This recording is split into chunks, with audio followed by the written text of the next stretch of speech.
matchup. Ladies and gentlemen, I'm incredibly excited to be diving headfirst into this game as we get to see who will survive between DarkZero and FURIA. They're one of our first best of threes involving the North American teams, of course. Actually seeing quite a few of those teams already battle out a little bit earlier, including OXG just making quite an impactful mark, I would say, against Empire. Now, of course, we move into our next matchup, and Stokes with me here on the cast once again. What are we going to be looking at as we head into Chalet?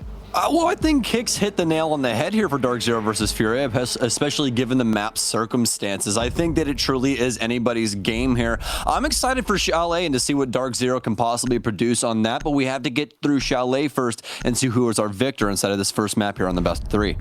Let's do it. Thatcher going to be knocked off the board immediately by DarkZero. Following the usual trends, we've been seeing him get banned out pretty heavily. And even when he hasn't been banned, honestly, his pick rate for quite a few teams has been relatively low aside from that. So Thatcher definitely not the most popular operator in the pool right now. FURIA getting their first ban on the board are going to move towards Maverick as we move on to the defenders following that. So offense limiting that hard destruction and possibly getting rid of a lot of those pesky issues with those EMP grenades. Either way, though, Mirror will be removed for the defenders, so make things a little bit more difficult, especially for bar holds as well as library and a lot of other places that we've seen Mirror be utilized recently. Well, Mai will follow suit as well, so make things a little bit easier in that utility burn category. So, going to be seeing more than likely a lot of laser gates and Jaeger come into play, but round one is on the board now, folks. FURIA up first on offense, DarkZero starting things off on defense. Let's get right into it here. DarkZero going to be going towards a kitchen and dining defense initially. And aside from that, the utility we're going to be seeing leaves us with a very roam-heavy composition just looking at the spread of operators. We are going to get a 6-pick, so we'll see if we get something a little bit more interesting. And I would say so if that's going to get locked in. Skies go for the Capcan pick on the first round here. We're also going to see a very nice 6-pick from FURIA as they're going to be picking up an IQ, which under these circumstances will end up being very useful.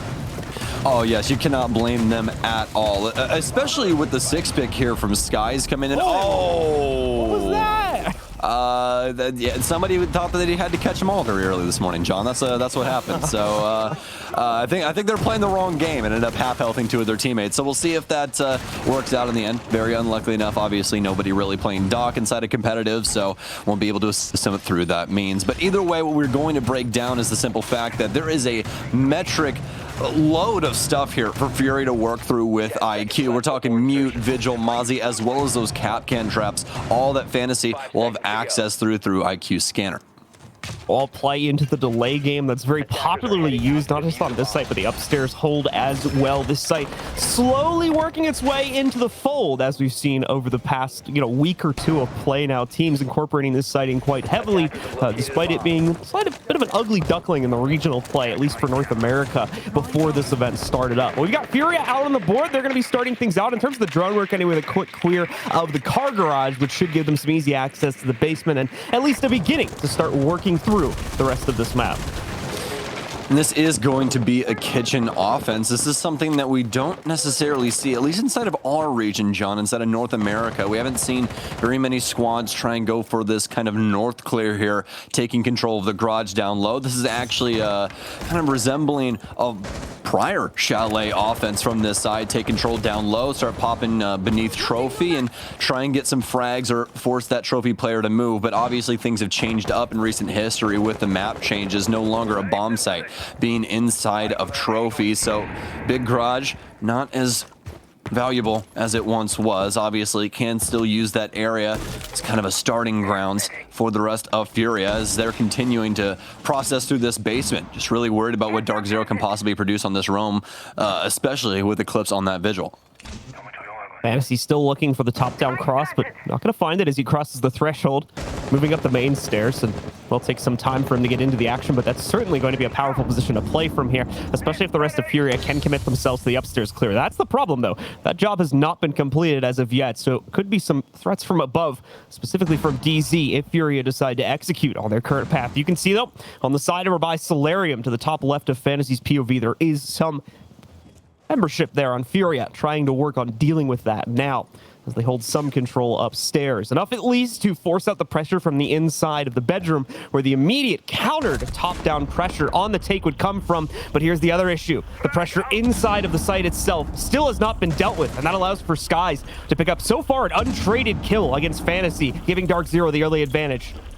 Oh, too many issues right now for Furia that I don't believe that they're aware of. Hyper prepared for this next one. Knows one's inside of Trophy.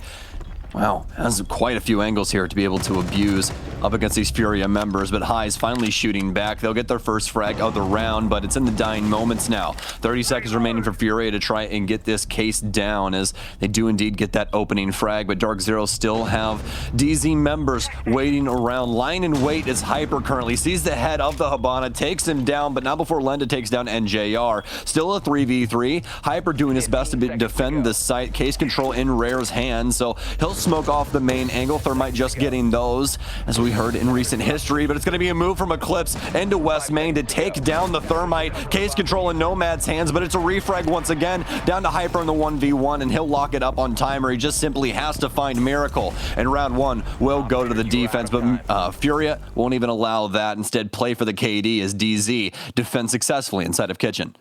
Past 0 timer, so letting go of the plan at that point triggers an immediate round loss for Furia. They will take the L on that one. Some nice slow and methodical play from DarkZero, honestly never really giving up any of their positions, just letting Furia play directly into them, and that's exactly what Furia did there. DarkZero not needing to extend their strategy too far beyond the initial setup there in order to shut down that attack. Gives them a comfortable first round, a confident one at that too. Even though it comes down to the 1v1, they hold pretty solid control over it the entire time, in my opinion, and now they shift down towards the basement for their second site. I really liked what Furia did there. I think that their main game plan with that is to be able to get some really strong cutoffs upstairs around Solarium and be able to deal with that roam game while the pressure is going on to site. Try to get the cross set up with IQ inside of West Main and start applying pressure from there, so that IQ has the possibility to possibly abuse dining as well as help with the kitchen engagement, and then start trying to get the case down once that area is cleared out, deal with that roam game with those top players. But that's not exactly what happened. We saw the trades ensuing back and forth, DarkZero staying on top of things, but mostly Hyper inside of site, keeping things locked down and just making things extremely difficult for the game plan that Furia was currently going with. All right, so let's take a look and see what the basement setup's going to look like from DarkZero. A far extension from the site right now, as they're going to be reinforcing some of the walls around bathroom, master bedroom once again in order to allow for play here. You can see just how far away this goes from the OBJ, so we will see how well this very extensive play out from the site is going to work for our current defenders, or if it will ultimately come back down to bite them if they're not able to keep control of things, if the large majority of the attack tries to funnel down on that. We're going to see some players moving immediately towards that garage panel leading into the site. Going to take a moment, of course, to try and open it, but as you will see, not going to be a whole lot in ways of resistance on that, save from a mute hammer. So this is going to go off very quickly, and there's no one here to defend it. But regardless of that, DarkZero seem to be shutting things down. That's, of course, until the large majority of these players get themselves into more threatening positions. Still, though, DarkZero holding on regardless. Hyper with a quick response against Fantasy. Hyper again does it from the edge of Blue Hall, leaving it all up to Rare in a 1v4. And scratch that. It's done. Sky strikes again, and DarkZero close out the second round, fending off the rush play once more with relative ease. The comms just too clean on the situation right there for DarkZero, and it didn't even seem like that was truly that sealed the deal inside of round two. It was mostly Furia getting caught off guard on the entry. We could see Nomad's body laying inside of the trench hallway on the back end near the Weinstock door, as well as we saw the entry point from Rare and the rest of Furia on the snowmobile garage panels. So it was a nice effort there by the Thermite to push in, be able to take down what I believe to be the mute player inside of Wine, but it truly wasn't worth anything at the end of the day. DarkZero eliminate over half of the Furia members on entry and simply just dust the rest of them once they're able to be found. That was truly it. The DarkZero man advantage was just too far gone. Furia are too deep into sight to be able to try and recuperate from anything. It was just too difficult for them. So round three already up and ready for DarkZero, as they'll be moving to bar stock. Furia had a lot of confidence brewing into that round, to be fair, and had reason to believe that they would have been able to make it work, considering they had both the car garage entry from the north side of the map as well as the obvious site garage wall opening due to dealing with those mute jammers so quickly. Just wasn't expecting, as you mentioned there, DarkZero themselves to be so ready to fend off an attack that quickly, and as such, they pay the price for their brash actions there. Furia still without a round on the board here as we enter the third, and we extend to what, for now at least, is going to be the final point on DarkZero's site triangle. They're going to be going over here towards bar, I believe, to try and secure one more round before being able to go back to site they've already controlled earlier inside of this half. I mean, I'll be the first one to admit, John, they are running a little bit of a nuisance setup, at least in the last 2 rounds, right? Especially for the info game, the Mute, Mozzie, and Vigil combo. And that might be why Furia didn't necessarily want to try and deal with the roam game or anything like that. Just rush down the site, especially with that setup being what it is. You'd think that there's going to be people on roam upstairs, maybe catch DarkZero off guard. But it just seemed like maybe too bit of an early strike. We'll see if it changes up inside of this round. But DarkZero going away from that game plan. We brought Aruni in as well as Frost, who's been seeing quite a bit of play recently on this site. Certainly the case, and not the only form of utility mitigation we're seeing brought to the table. Jaeger's still in play, obviously, with Skies taking up the mantle on that one. Lots more delay utility as well. Once again, similar to round 1, a very mobile composition rolling out for DarkZero. Probably going to be staying that way on any similar sites they try to play on throughout the rest of this half. Furia, at the same time, seem to have taken a much more respectful approach to the early game here, not trying to push in and apply too much pressure early on, save for the parts of the map that they are relatively gifted by DZ due to them playing a much more centered defense around the site this time. It almost feels like a requirement, though, with how DarkZero are trying to defend this top floor. You can see that they have Hyper out here on the library balcony, as well as some assistance here at the top of blue from NJR. Nice crosses set up. He'll be running the FMG9 with that 1.5. We've been seeing that a lot more often inside of these smoke lineups, especially for these longer distance gunfights. That M590 SMG11, yes, a very strong gun setup, but not the best when you're dealing with gunfights 25 to 30 meters away. Exactly where Linda and the rest of Furia will be standing. But DarkZero have done such a bang-up job so far of delaying time. No real utility usage here from Furia besides drones. Still have plenty of their secondary utility, all except for Miracle, as they're still trying to figure out how DZ are holding down this top floor. Fantasy still leading in, looking for the opening opportunity. Unfortunately, NJR is not making it easy in any respect. These toxic babes coming up from his smoke constantly from the top position on blue stairs. You can see on the left side of your screen right now. So Furia take a step back. This will be their last step back as they only have 35 seconds left here. The next commitment more than likely needs to be the last one here, as aside from that, they're not going to leave themselves enough time to even get into the site, let alone take control. Keep in mind, they're not attacking the second floor in library. They're attacking the rooms below that, and they've barely gotten control of library itself on top of the site with only 20 seconds remaining. We have to see some sort of aggression coming out from Furia, but we're just not seeing it right now. 14 seconds remaining. This is going to be a tough ask, to say the least, here. As we go into the final seconds, the meltdown begins. Lenda, the first to fall. A trade from Fantasy, yes, but where are the other players? They're starting to funnel into the site to no avail here, as it's all DarkZero all day, and eventually the timer runs out, netting them their third round on defense. Furia simply cannot game plan past what DarkZero are doing to them right now. They go for the top clear, and JR with some fantastic plays to hold down that top blue hallway area, and able to use those smokes to continue to combat Furia back, as well as just simply playing out the rest of their positioning extremely well. I mean, Hyper holding down on the library, not overextending and trying to get into any gunfights, just simply knowing that Furia are more than likely going to take too much time and they'll be able to fall back, and that's exactly what happened. We still see some rotations from DarkZero down low, because they obviously were holding the bottom of blue stairs just to make sure that no one could possibly rotate up or get easy access to games or bar from that means. So it was just very well done from DarkZero, but I will say this is definitely on Furia as of right now. They're not making DarkZero sweat in the slightest. Inside of that round, we didn't see a single one of DarkZero's members move from their starting positions until about 30 seconds left on the clock, where they finally dropped off and just said, hey, Furia are going to have to force their way in upstairs, so we might as well play the situation out 5v5 on site instead of possibly losing 2 on entry, and they actually have 20 seconds to play with. Yeah, would not be surprised if we see a pause call come out here from Furia should round 4 end up yielding the same results as past rounds. You're looking at fragging power just not really being there right now for Furia. Look at their total kills, only about 2 per round of the 3 that have been played. The strategy, things are not really working out, and that's not really due to them not bringing a good breadth of strategy. They've tried to vary it on 2 or 3 different occasions here now, but to no success. So just from the core element of their attack, it's not working right now, and they may have to take a moment after this round if the issues continue to see what is really going wrong. Truthfully, like right now wouldn't it have even been the worst time for a tactical timeout. If you guys didn't know, Chalet's actually the worst defensive win rate map at SI currently, with a 42% overall win rate for the defense. So Furia already down 3 rounds. They need to collect themselves and see if they can possibly get these next 3 in the bag, because as of right now, they haven't been able to slow down DZ in the slightest, especially Hyper, who's still 5-0-0.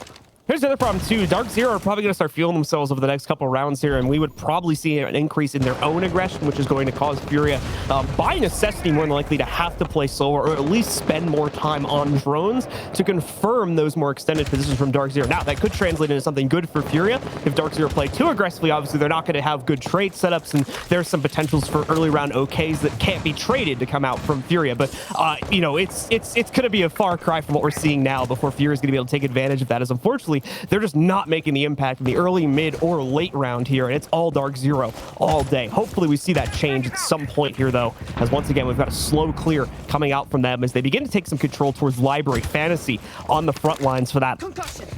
My turn. Looks like we are going to have the initial pick, and it's not the way that the offense wants. Instead, it's Eclipse taking down Miracle. No more air jabs to be able to use, and Highs finding Eclipse down low as well, so nice reach frag here, but definitely giving that to the offense, especially after Hyper seals the deal. It's going to be a 2-for-1 trade as Furia are getting picked to pieces, all from different ends, all the way around Chalet. So far, this has been a textbook by DZ on these separate angles, as well as roam strategy they've been able to utilize to, well, destroy Furia on these entries. They're down 2 already. It's down to Zoe, Sledge, and Thermite. Definitely doable, but DarkZero definitely look to be in the driver's seat, but not before Fantasy is able to take down Hyper. Fantasy definitely making a good effort on the inside of this round there, picking up a kill that certainly brings the team back into the fold at a minimum to even things out at a 3v3. Problem is going to be moving it forward from here, though, as Furia has struggled to transition onto site. This is probably one of the better looking rounds they've had for that, though. We're going to see still some hard breach in the arsenal for Rare, allowing him to open up the double wall leading into dining room, but that's a big loss. So unfortunate. NJR on the SMG-11 gets a quick pick against Fantasy, who's been the leading player for Furia on the inside here, with smoke as well. Completely covers off their attacking angle, and even worse, it fades as they go into the site. There's something to write home about, though, as Lenda gets a quick snipe onto NJR to take him out of play. Sky's trying to play aggressively, but the smoke that did go off without a hitch is not going to pan out. Even worse, Mint doesn't have the cross angle. They're going to try and secure the plant for themselves now, and like I said, Mint can't seem to find the player. Will he get this angle? Doesn't look like it. Oh, no! At the final moment, Lenda gets it instead, shuts down Mint, and finally puts Furia on the board here in round 4. Oh, that was very scary there for Furia for just a split second. That smoke bounces back off of the reinforcement and smokes them off as well. But very luckily enough, Sky's not able to see the Thermite attempting to plant behind the bomb chassis once he exits the smoke. A rear also through at Kitchen. So Furia making it by the skin of their teeth, but it's still around and one that they needed desperately. Now on to round 5 and what the game plan is for that. They're going to be attacking the basement once again. This is what we saw inside of round 2, where they went for that very quick execute through Garage. Also had a Trench player try to hop into the fray, but Miracle getting dusted as soon as he enters Trench door. We'll see if Furia tries to slow things up and possibly catch another round here on this basement offense. There's that pause coming in there. That I was assuming so, because it froze, and I was like, I didn't know what's going on.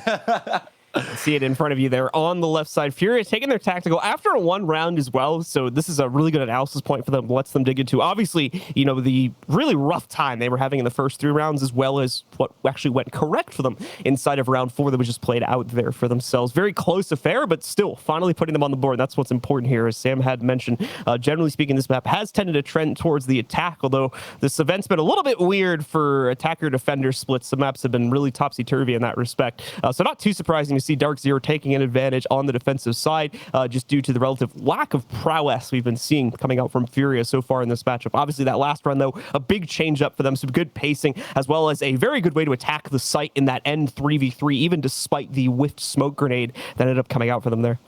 Yeah, I really do like the Furia setup overall, especially what they're bringing operator-wise. I like the amount of soft destruction paired with the Nomad. I think that it fits their playstyle extremely well. They're worried about the possible rotations from DZ, and they damn well should be because of the setup that DZ does continue to run with the Vigil and Mozzie, sometimes working the Mute in there. This time they have Kaid. But either way, Furia's lineup, definitely strong. I like the Thermite pick as well with those smokes coming in with that recent smoke change happening. I wasn't even aware of that until like 2 days ago about that Thermite getting smokes and Ace losing them. So definitely makes more sense as to why we're seeing the Thermite play more often, and you can see how Furia are utilizing those as well. Smoke's extremely strong in certain scenarios, and that's why we've seen a little bit of Warden play here at SI, where teams are picking him up for some of those longer distance engagements where smokes are more than likely going to be used on entries by the offense, or even paired with your own smoke on defense. We've even seen some of that play as well. So taking a look at the basement setup once again, coming out from DarkZero as we move into the 5th round. 2 more to go on this half before the teams flip sides, and Furia takes on the mantle of the defense, possibly allowing for them to swing back in a little bit more should the rest of this half not be too friendly towards them. Not going to see the immediate extension. Here we go. Now we're starting to see a little bit of that flare come in towards the 2nd floor once again, as we get it instead from NJR, along with the Mozzie currently being played by Hyper. Once again, going to be playing quite heavily into the 2nd floor position, was able to abuse that quite heavily on the last site defense here, and is going to be looking to do so once again against this Furia attack to slow them down and leave them straggling for time, as has been an issue for them in multiple rounds here. Well, during that break, John, we talked about how DarkZero were usually on this Vigil Mozzie Mute setup, but before we had the Kaid for Skies, now the 6 pick away and the Mute back into the lineup, and you can see exactly why, as you were talking about. It's an extended hold for DarkZero all the way upstairs. The run game for them now on Chalet, and this can be high risk, high reward. As we've grown to know here on the new Chalet, and even the old Chalet, there is a lot of cutoffs on this map, especially around Fireplace Hall. So we'll see how DarkZero want to deal with that. Is this roam game set up for them to just simply exist up here and die, or exactly what is the game plan? We'll have to see, as this will be the first time Furia pushes into this. Continuing to tick down here. A little bit of an exchange between Lenda and I believe Hyper on the outskirts of the building. Hyper just barely surviving that at a single sliver of HP as he backs up next to the piano, and will play out here for at least a few more moments. Falling back is not going to be the easiest thing in the world due to such an extended play coming out from DarkZero, but it doesn't think there's adequate support. Here's the problem, though, with such an extensive network being set up across the entire map, is this allows for players to sneak past it on those few areas they don't have complete control of. They rotate through the hatch. It's going to catch NJR. He's going to go down, and Furia, for the time being, will have the definitive advantage. Yeah, roam setups are all fun and games, so you realize that info is still the king of Rainbow Six, and that's the biggest issue here, is they just simply didn't have insight as to where Furia were inside of this mid floor. Obviously, not having a Valk or anything in this lineup, they're going to have to simply lean on those default cameras. So either way, Furia will begin breaking up this basement area, and their main focal point right now is going to be Wine, as they're able to get, well, the east wall breached here, as well as a Mute Jammer gone. DarkZero are able to find a frag, so they'll at least be able to equalize in that regard. Remember, Hyper still on very low HP, as Lenda will, well, slightly body block Rare. Rare will take a couple of shots, but nothing to call home about just yet. Lenda will deal with a Mute Jammer there as well, but DZ attentive to the situation. I'm going to go outside here for a moment as they breach the wall, just to make sure no one from DarkZero are going to try anything aggressive, whether it's in the form of a Nitro Cell or an outright swing. Although swing probably wouldn't have worked out too well under those circumstances. Lenda with a lineup now, and a more well-placed shot to take down Min. Unfortunately, going to get caught trying to throw out the frag, but it may still make impact. Probably deals with the shield at a minimum, assuming it did go out. But no, Eclipse actually still has his to play behind here as we enter those final 10 seconds. The stragglers from Furia, only 2 of them remaining, having to push in against Eclipse, who's not aware of the angle of the push. Can they get the case down in time, though? Yes, they can, and even better, Miracle can find the next pick. Eliminates Hyper, sets up another round win for Furia, as they're running through a gauntlet at this point. 2 in a row for them, only 1 away from the tie as we enter the final round of the half.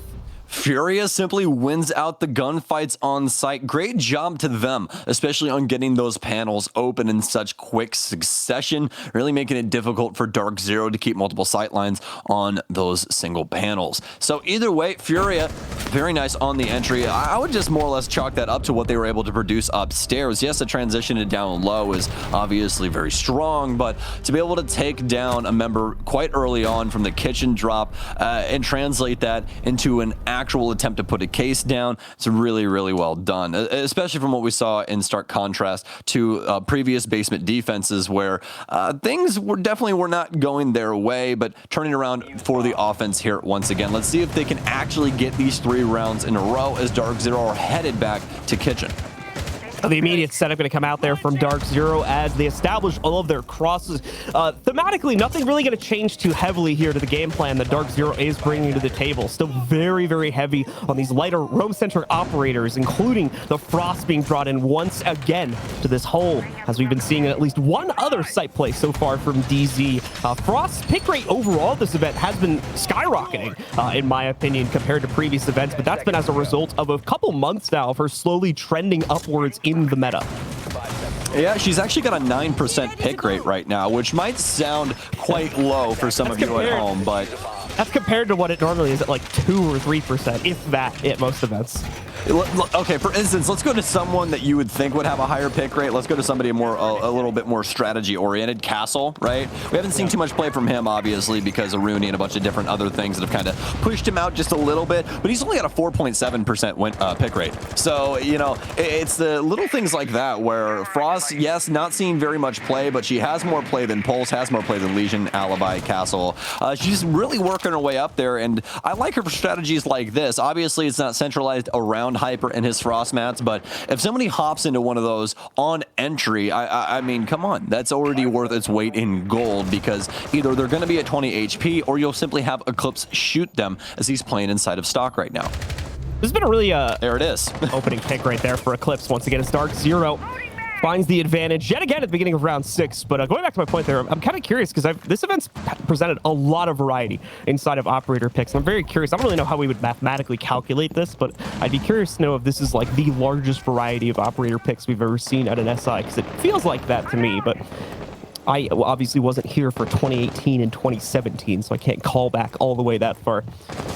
Well, statistically speaking, we indeed have more operators, so that would mean we probably have a little bit more, but the mathematical difficulty. Yeah, there you go. Either way, though, Fantasy's able to take down Eclipse. They knew he was inside of Barstock, excuse me. He'll 1-for-1 himself. Mint gets taken down as well, so Furia jump into the lead now with 1:30 remaining on the clock. They have everything in their arsenal in order to deal with this top hold. Remember, though, it is going to be a kitchen defense, so we'll be looking to see what Furia's adjustment could be. Are they going to attempt to clear out this entire top floor? Because they should be aware of the verticality currently going on, and it seems like they are aware. So via impact from down low, deals some damage to NJR, but not going to be enough to call home about just yet. Yeah, well, more importantly, I missed the mute jammer that was sitting on the other side of that wall that I believe the intended target of the utility was used for there. So not going to be able to take down that wall, and I'm not sure. There we go. We're going to have to use one of the breaching charges from the Ash instead to get the job done. That's the benefit of bringing so much soft destruction, specifically range soft destruction, into the current meta. Nicely done from Fantasy. 2 out of 3 of the kills so far in this round coming out from him. As Furia looked to make an impact in this final round of the half and completely the run-back three-peat here at the end of the half for them to try and bring them back into the fold here after a little bit of a not too friendly start, but ever since they started winning those rounds and took a pause, things have certainly looked a lot better for them. The upstairs wall being open, the downstairs wall going to follow just a few seconds later as that deletes the rest of the hard destruction that Rare has access to. On the way in, though, not too friendly of a smoke angle. Unfortunately, just gives a POV right over to Hyper, tearing him up as he gets a 2-for-1. Lenda still presented a plant opportunity, and the problem is, once again, all they have to counter it is a top-down angle. This was the same issue as the last defense on this site. NJR can't find the counter yet again and is left stuck upstairs trying to retake in a 2v1. Oh, this is so very unfortunate for NJR. The smoke blocking off the thermite. This time around, having access to the angle, but just not the vision. Onto the min, putting the case down. Now into the 1v2, SMG-11 in hand. Is he aware of the man tight right of him? No, he's not. Lenda playing this out perfectly for the cutoff here for Dining. Very well done from Furia on the clear as well as the setup, as they are able to make the run back on these 3 rounds and equalize here before switching sides. So Furia still in this fight after a bumpy start to the day, just kind of shaking things off, I guess, as we got into the beginning of the action there, especially Might be a little tired, you know. Just you know, got to eat your Wheaties in the morning, get those good stretches in. Like jet lag after 2 weeks in the same place, you know. Don't really think that's an excuse anymore. But either way, there, Furia, after a noticeably bumpy start, a really great recovery from them ultimately to bring this to a 3-3 scoreline. Now the issue is, are they going to be able to present as strong as a defense as the second half of that attack was in order to keep things stable for them? As we have mentioned, generally speaking, this map tends to trend in the other direction. Time to see if DarkZero can come back in with their own little comeback here now to try and shut down this first map, as we are obviously in best of 3s now, no longer in best of 1s. We were playing in the group stage. Yeah, and that is the issue, right? Is DarkZero, even though it is the 3-3 scoreline, they just lost the last 3 defensive rounds. Technically speaking, they are still at a slight advantage because of how Chalet plays. So we'll see if DarkZero's offense can possibly link together some rounds and force Furia back deeper down into that hole that we saw them in previously. As of right now, they're ready to spring to and see if they can take it to this DZ offense. It'll all start right now on a kitchen defense. Looks like they will be holding down the top floor. They'll be bringing Kaid instead, though, as, well, this lineup looking a hell of a lot different from what DarkZero's game plan was for this exact same site. They're going to be a lot more centralized, I do believe, on the actual site itself in the immediate area. On top of it, DarkZero, of course, now out and about, so time to see how they are going to look to deal with the early extended game from Furia, if there is much of it at all. Like we were just mentioning there, not seeing as heavily a commitment to that sort of playstyle as we were seeing from DZ. You can see that just from the spread of silhouettes on the map right now. Everybody much more set up to trade and play off of each other when compared to DarkZero's, which was a little bit more stretched out in that aspect, in my opinion. Well, DarkZero bringing some new things into the fray here as well, as they'll be practically translating what they were doing on defense over to their offensive lineup. Lion, Zero, as well as Yana, all here in our traditional soft destruction, the likes of Asher or Zofia, which Zofia will be taken for Hyper, as well as Skies with the Thermite, but not running the smokes like we saw earlier. Instead, he will be on the stun. So a lot of info here for DarkZero to use in a bunch of different ways. I think the craziest thing being the fact that they can use NJR for more of a mobile info department, as well as clips for the flank watch with those Argus or SAM cams. Jared with a good drone setup there gets some counter intel into what's going on past that laser gauge setup on the inside of office. Oh, nicely done as well. That should allow them to take, do they want to take it out yet, or is Eclipse just not able to find it? I think... Oh, he's going for that. Okay. I think he was trying to decide which piece of utility was better to take out there. Obviously, you had the option to remove the Electric Claw, but choosing not to do that under these circumstances and opting to remove the bulletproof camera instead. Yeah. Well, they'll be able to get rid of both of them either way, though. Although, I'm sure some of us at home are like, why did he not just get the Electro Claw and get the wall? But obviously, yeah, I was wondering why he was scooping around on the camera for like 10 seconds. Tyler's literally just looking back and forth like, guys, I don't want to mess this up, please. Like, tell me what you want me to do. Either way, that opens up an angle of attack for DarkZero to utilize. Not necessarily from the 90 angle, but the balcony is open for the taking. The problem is, like many sites, still need to transition it down another floor here onto that lower level attack. They have managed to flush out a large majority of Furia's upstairs presence, though, by completing the opening of that wall and, of course, taking out the bulletproof cam, which was the safe info peak for one of the players playing to the inside of office there. Now they just mainly hold control over the solarium stairs, but in all honesty, that may be enough. DarkZero have stagnated slightly, not enough to where they can't attempt the plant they're putting down, and as well, no! Unfortunately, an angle presented to Rare just at the last second. Now, Clip's gonna be able to trade on the highs, but here's the problem. That case is now down in the dining room. There is no easy way to get it back. They have to frag their way through this round, certainly trying their best to do so, but Rare is getting in the way. Eclipse finally ending that threat as he moves in, but the problem is a Toxic Babe doing some damage to him. He's got it down on the ground. Furia, specifically Lenda, tearing it up, though, and Miracle sealing the deal with the final kill against Eclipse. Eclipse. Furia just barely hold on there as DarkZero try their best to paddle past the defense, but without a second angle to execute into the site with, it's just not enough to breach the setup that Furia has in the kitchen. DarkZero are not able to translate any of the info that they're bringing on their offensive lineup to any picks at all onto Furia, and especially given that DarkZero are forcing them off of the top floor. Furia, instead of taking the engagement back off, play the Solarium area, as well as transition a couple of their members down low to be able to help defend the actual bomb site, and that's what wins them the round. DarkZero are trying to put a case down inside of a 5v5, and the difficulty of that is there's just too many angles to worry about. Right there, Rare made that round for Furia. There was truly nothing else that they could exactly do. Obviously, Miracle able to seal the deal, but it was really onto Rare with those first two initial kills that was able to slow up DarkZero and make it so very difficult for them to try and put that case down. And for the adjustment for DarkZero, especially with the amount of info that they have, it's just very strange that they don't have a cutoff somewhere on the back end of this. We saw Mint eventually translate or place himself right outside the bathroom window up here, but it was already pushed back. Furia were already playing the Solarium area. That's where we saw Jaeger and all of that, as well as we didn't see anyone try to maybe make a possible rotate over to the trophy window or something like that. They simply need an angle to be pushing these members into to have an opportunity to possibly get a frag. It seems like they're getting a lot of this intel and they just simply can't capitalize upon it. Yeah, the lack of any control going back towards the Solarium stairs really sealed the deal for me, did not allow for pressure to pinch the overall setup on Furia, and on top of that provided essentially an infinite amount of reinforcements for Furia to play off of inside of that kitchen hold. One player goes down, you can just rotate one from the Solarium hold, and you're relatively good to go because DarkZero wasn't able to properly pressure that other angle. We'll see if they can correct things, as obviously they're going to be attacking some similar parts of the map, just a little bit more directly this time as the sites have shifted upstairs into the bedroom and office.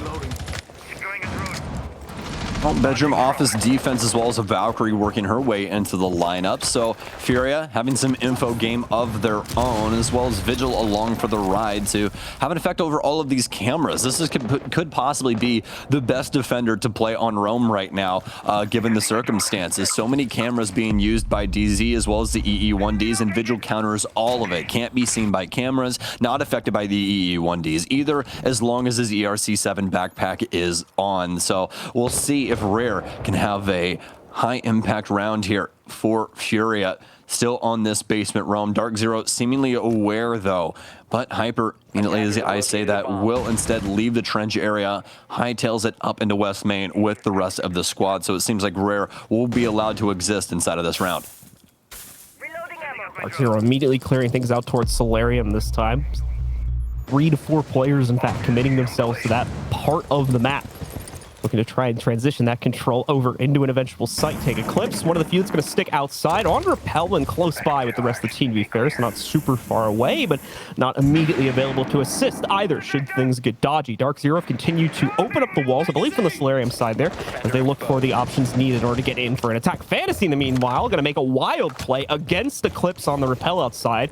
Not going to be too successful, though. Eclipse able to dodge that. Didn't see the lead up towards it, but no one taking damage from it. Fantasy stepping out again, more I think to get the intel that Eclipse is still there, and he does get it, but can't take any action with the reveal coming through, so he'll back up. I'm going to move over here towards Rare now, as Rare has some real potential to play in against the push from DarkZero, specifically the front lobby take, but at the same time, members of Furia have to be careful. That plant going down, not looking like it's going to get stopped. Rare, once again, might be the playmaker on the inside of this round, trying to throw impacts out wildly in order to establish some bottom-to-top angles, but nothing being presented to him, as that case is securely planted on the ground, and DarkZero get themselves into a post play.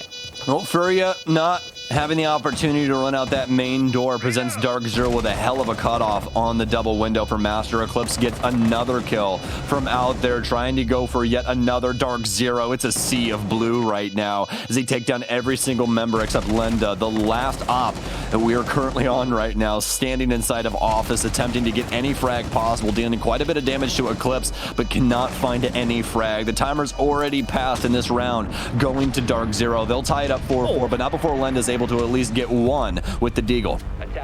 Shot from Lenda. Thought it was a headshot for a second there, but ends up just finishing off the player outside.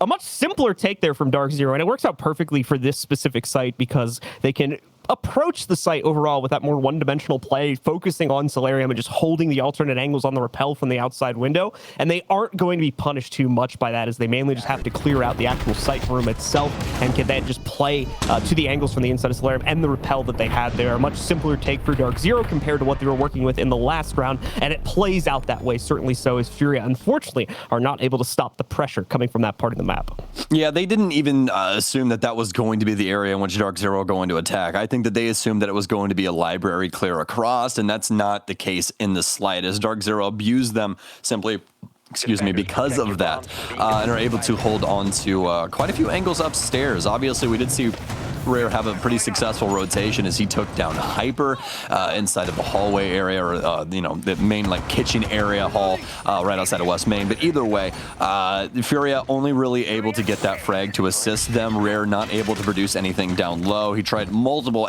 angles, tried to use the impact to find where the case was, but the post plant was already set up for DarkZero, and it was just too damn difficult for Furia to try and work out. They didn't have the means to try and deal with the Solarium hold or Eclipse repelled on the Master Double.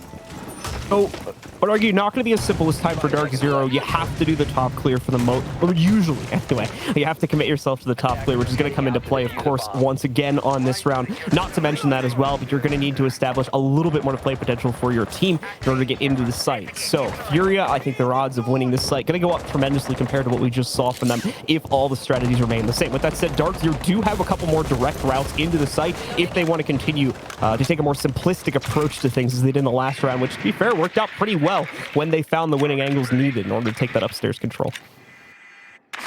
Okay, well, we'll see if they're able to do it again, because as you were just talking about, this clear, very, very important to this site, as DarkZero will be starting things off on library here. Fantasy currently at the front of the pack for Furia. So he's trying to defend this library balcony.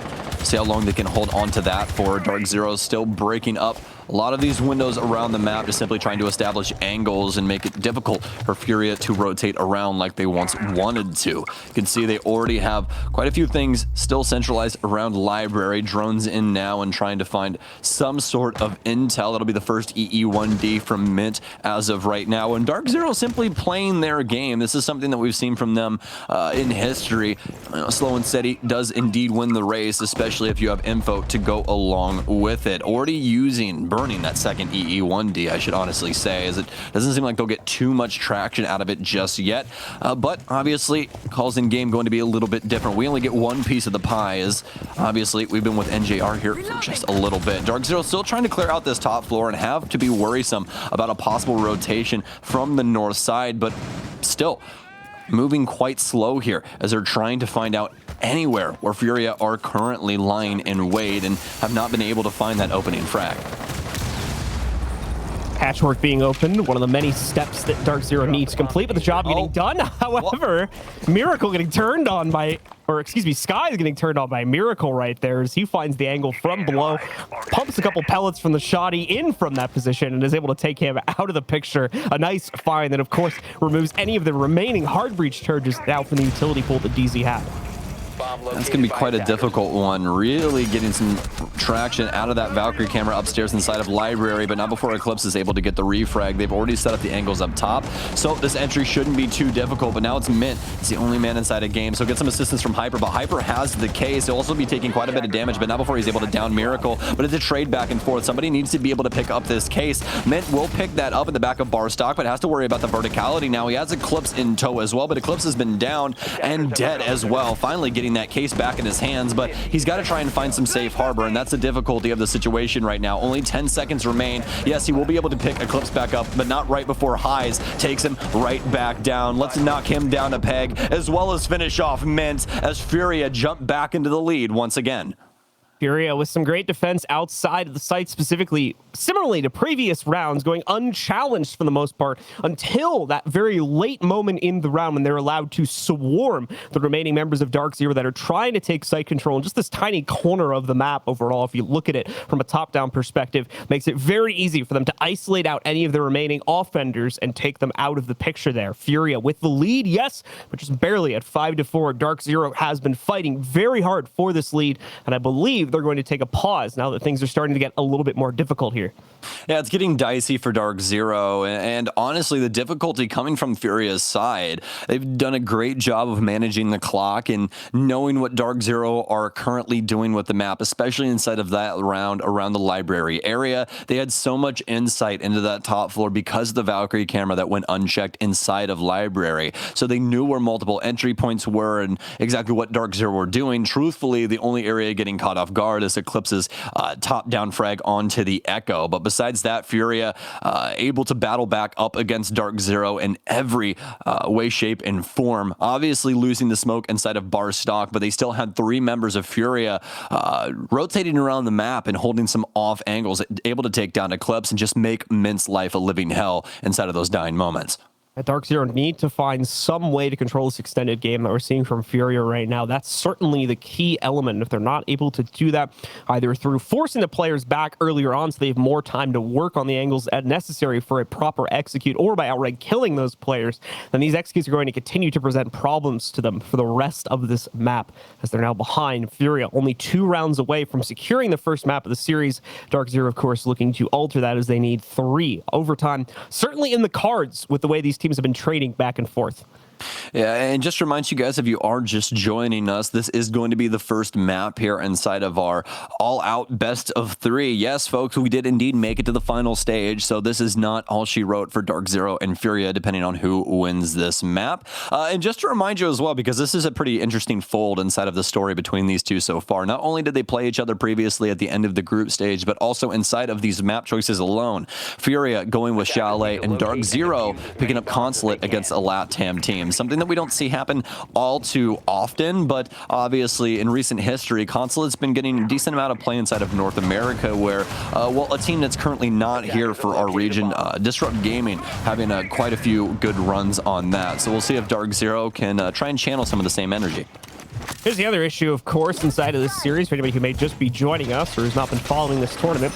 This is a lower bracket matchup, so the loser of this one will, unfortunately, I believe anyway, be the first, at least on this stream, to be heading home a little bit early inside of the playoff stage here at SI. Yeah, this is indeed do or die for these both of these squads right now. So that honestly might be one of the reasons why we saw Furia being so passive early on inside of their offenses, just not wanting to give things up so early. But obviously, playing your own game is going to trump anything across the board when it comes down to it. You really want to be sticking to your game plan and everything that your team has set up for this event, not trying to change things up and you know, move yourself over into things that might be working for other people. But either way, right now, DarkZero need to find this offensive round and keep Furia off of map point. Don't want to force Consulate too soon. They have an opportunity to take this map off of Furia and win this in a clean 2-0 fashion. A little bit of initial drone work coming out for DarkZero here. They're not going to find anything too concerning to worry about, save for that big stack of Furia players over towards the office, piano, and bedroom positions here. NJR going to move into that. Hey, the Valkyrie camera getting spotted out this time. NJR quickly taking care of that since it's been pinged out, and with the rest of the team quickly encroaching upon that 90 position past the library. They're going to be able to see some pressure start to be applied to the piano room, as well as that setup in the office as well. Well, Furia should be holding on to this top floor for as long as they possibly can because of the verticality when it comes down to it. Furia also using this exact same type of strategy, not exact same lineup, obviously, as they will more than likely be looking for a dining plant yet again. Furia does still have some roam game going on, but that's specifically downstairs. They've pushed their Jaeger back into Solarium until with one other Furia member to be able to hold on to that far side of the top floor and make DarkZero's life a little more difficult if it comes down to it. But they're still worried about this possible panel that they need to get open, and they actually need to start moving on this quite soon. They still have plenty of time to be able to do so, but still need to get dining open and have access to that if they want an opportunity to plant later on. And that's exactly what they'll begin doing. Hyper, especially with these concussions, starting to move forward and clear out piano, get rid of some of this utility. Skies with a nice frag onto Fantasy as well, as he'll be taking down the Jaeger that we saw over inside of Solarium a little while ago. Not a whole lot going on in terms of combat in the map itself. A lot of players posturing between positions on the second and first floors more than anything right now, as DarkZero continues to take more and more control and prepares at least to start putting pressure into Trophy from the top of Solarium. You can see a lot of breaching charges, going down on the floor in order to open up that possibility, including one of the hard breach charges to fulfill that task, I believe, as well there. If that's not opening up something greater for the DarkZero players to use. Got the rest of them rotating back around here now. Stun charges out as they're going to continue flooding in, and it seems to be working. Members of Furia slowly going down off of the charts here. It's down to Highs and Lenda, but Lenda's holding on inside of West Main. 2 kills in a row to equalize this into a 2v3. Problem is, though, they can't disrupt the case plant, and finally Lenda is going to be felled by Hyper. Up to Highs now, stuck alone in that same position in a 1v3. He's been spotted out as well. No safe harbor anymore. It's all frags from this point forward. First shutdown is there for Skies. The other two, more than likely, Highs will need to get aggressive for them, though, and that's the problem. Only 25 HP to play off of. Mint realizes that he goes for the swing and shuts down Highs to solidify another round for DarkZero, and I'm pretty sure tie us up yet again. Very well done from DarkZero here. They go for the top floor clear, start clearing out all of the utility on site, but instead of going for the dining take and attempting to put that case down there where they ran into some trouble previously, they completely clear out the top floor, push into Trophy, and plant inside of Kitchen instead. And not only that, but they do it with less than 20 seconds off the clock. That was quite impressive given the circumstances for DZ. But as for Furia, not able to clamber back into that round after DarkZero get the nice entry upstairs from Skies, the Fragmite play coming out on these offenses. So it looks like DarkZero do want to shift gears here, getting rid of the Zofia, moving Hyper on over to Ash, and he's been having a hell of a Chalet so far as well. Yeah, obviously the 6th pick, nothing truly to write home about, to be honest. The Zofia flip over towards an Ash is not a meteoric shift in the overall composition. But aside from that, we are back to the upstairs hold yet again from Furia, and this was by far the weakest of their play so far. So if there was ever going to be an opportunity for DarkZero to shift the dynamic of this matchup and try to end it early at a 7-5 scoreline, in my opinion, it would be here on this round. Yeah, I would completely agree with you. I think that this right here is the make or break, and we'll have to see how it goes. This site, obviously a fan favorite and a team favorite as well. One that we never really got to see truly inside of the last Chalet. Actually, funny enough, John, I got a story about this site. Zeronic taught me how to defend this site a long time ago. It was like 3 years ago, 2 years ago, something like that. Back on the old Chalet with like a castle echo setup where you held the ladders and stuff like that. But as you guys can see, you don't truly have to do that anymore. This top floor has been extended quite heavily, a lot more space, room to breathe. It would be the best way to put it for the defenders, because in previous, inside of the previous map, obviously, it just simply felt like you were choking when you were on the defense. There really was an area for you to work with. A lot of sight lines just truly favored by the offense that you couldn't simply rotate through unless you risked dying. So you just simply had to play for that ladder play instead. But this time around, obviously, Furia can play the mid floor like they're playing with Rare right now. Obviously getting a little aggressive, but doesn't have to worry about too much. And this is all, well, this can all be done simply because of the other adjustments made to this site. So thank you for Ubisoft for closing up the kitchen window down low as well. Was curious to see how Furia were going to try and patch up the issues on specifically the Solarium hold. And while, yeah, we see both Rare and Lenda getting extended out towards it, the problem is they're also the first 2 players to go down. So once again, DarkZero have that part of the map under their control. Now a good trade comes out, at least bringing DarkZero down to 4. So it's still a controllable situation for Furia, but now they're going to be dealing with literally the same attack that they had to face off against the last time this was defended as well. And it was not a successful hold.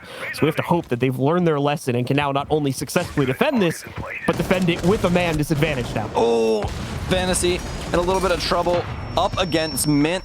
Don't know if he's exactly aware of the man on his Solarium windows as well. Nice. As Mint will get caught off guard.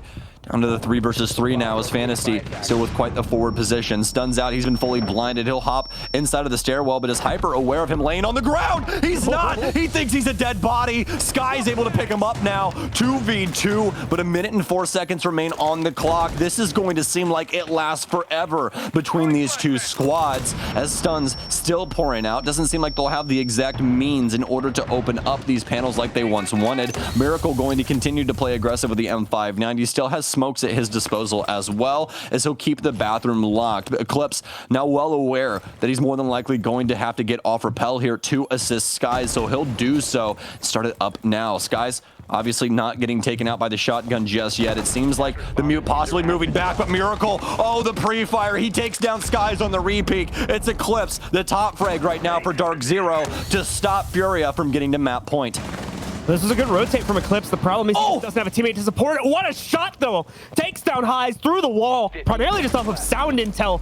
He's got 10 seconds left to locate Miracle. Just pre-fired on him, but he won't know it. Now he knows, though, as the repeat comes out, but he's not ready for the repeat as Miracle tries it a second time, takes down Eclipse, and shuts out the round for Furia.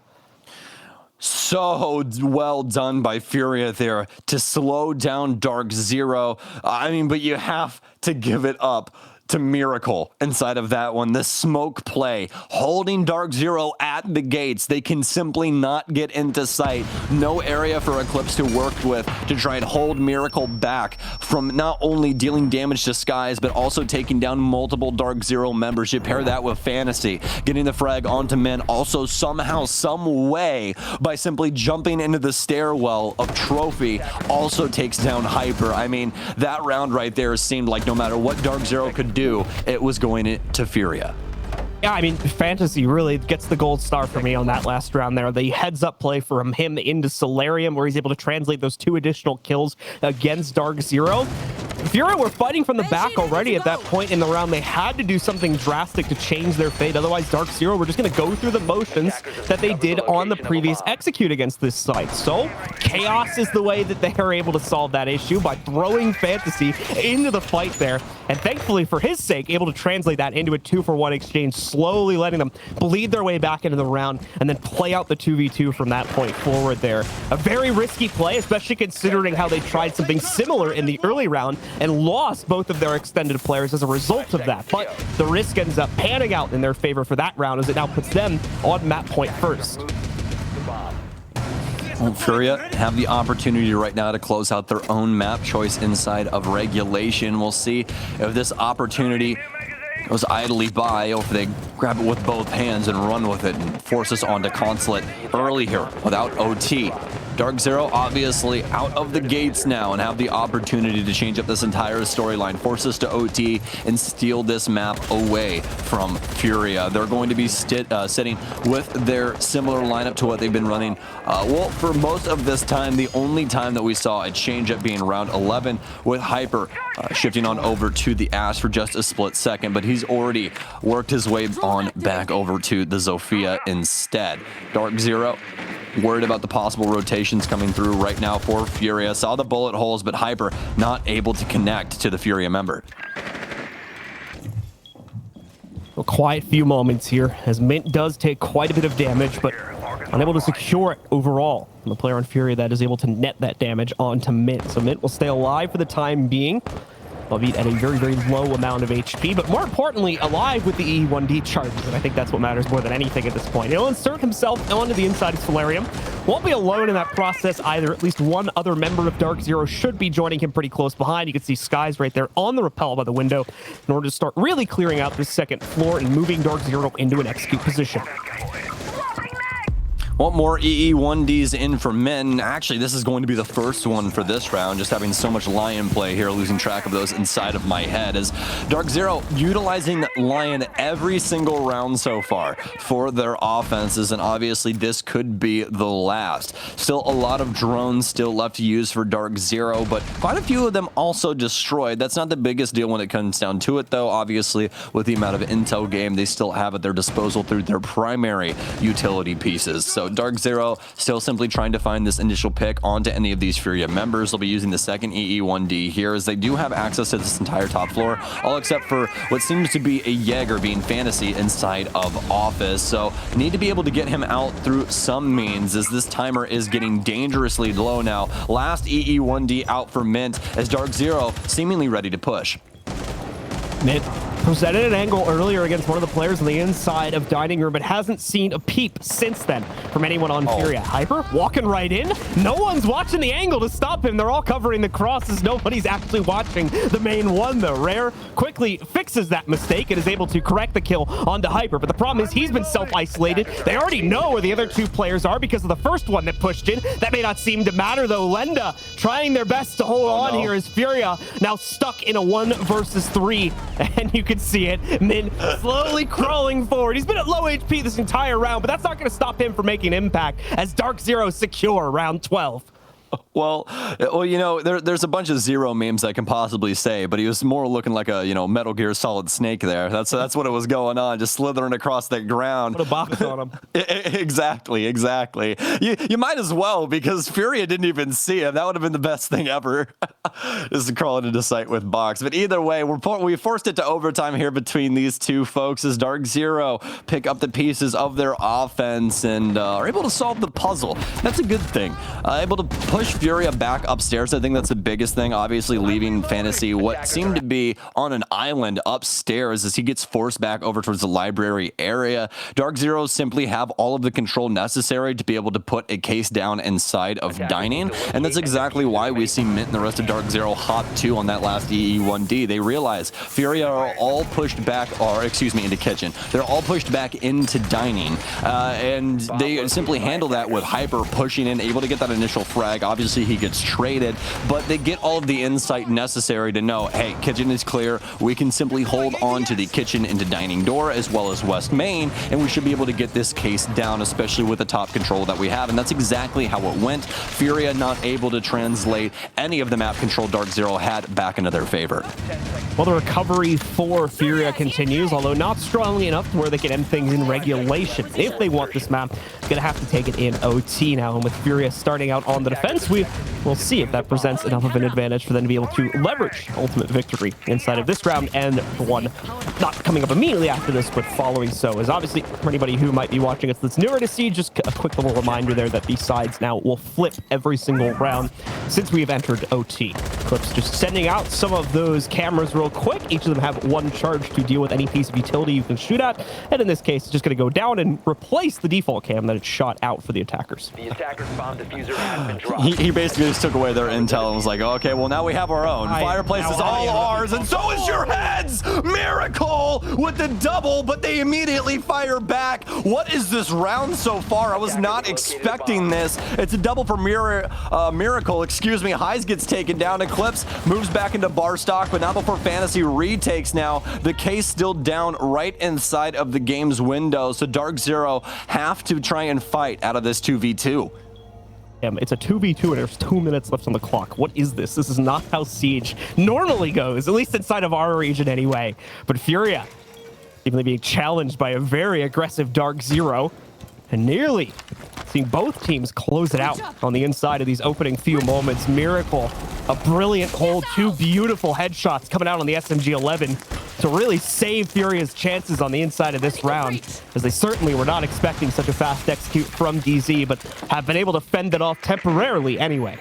Oh, that was, I'm just going to give that to Hyper. That was a hell of a drone toss right there. It just caught right on the wood. That was quite impressive. So either way, though, he's going to be using that to drone outside, not necessarily sit into the old reliable drone spot that surely everyone knows if you have indeed played Chalet before. But either way, DarkZero at the gates right now, but Fantasy and the rest of Furia currently prepared for this 2v2, now a 1v2 in favor of the defense. It's down to Sky as the team captain right now for DZ to try and get this play to go off. Does still indeed have a stun. Has to worry about a possible Banshee slowing him down. He'll be able to get rid of that as well, but obviously not having case control. A nice cutoff here from Fantasy as there's just too many angles to worry about for Skies inside of round 13, and that's why it goes the way of the defense. Roundlet starts with so much hope for DarkZero as they try to put an aggressive foot forward, but unfortunately, their hopes are immediately dashed by Miracle trading it out down to an even fight where DarkZero try so hard to leverage that 2v2 into a winnable situation by the end of the round. Not going to happen, though. Furia ready on the site to shut it all down, and they now take the lead, as Sam mentioned, as we head into overtime match point. Still need that definitive final round, though, and now DarkZero going to be on the defense towards the basement as well. Probably the least played site inside of this map so far. I think only DarkZero has played this so far, so we're going to be making a return to it once again now that they finally get a chance to jump on the defense.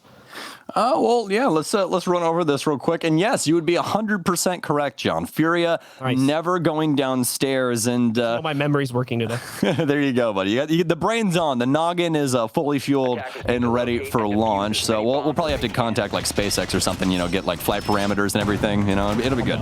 Either way. But Attackers have located a bomb. going back to Wine Cellar and Snowmobile, in talking about this site overall, this actually, for like the initial, actually I believe still inside of the NAL, if you go check the stats page on the competitions tab for CGG, worst bomb site in our entire region, which is crazy because we've seen it played a decent amount here and actually found some success as well on Chalets throughout the 6 Invitational. DarkZero are looking to channel that energy, hoping they can possibly shut down this offense once again. Obviously, the very first time that we saw Furia go for this attack was very, very quick as they tried to bully their way into Snowmobile with some stuns in order to clear out ADSs and a frag grenade to get rid of the mute jammer. Immediately slapped down that exothermic and rushed into Snowmobile, but not before DarkZero put them through a blender and were able to win that round. So Furia definitely not wanting that to strike twice, as well, they're out onto the field and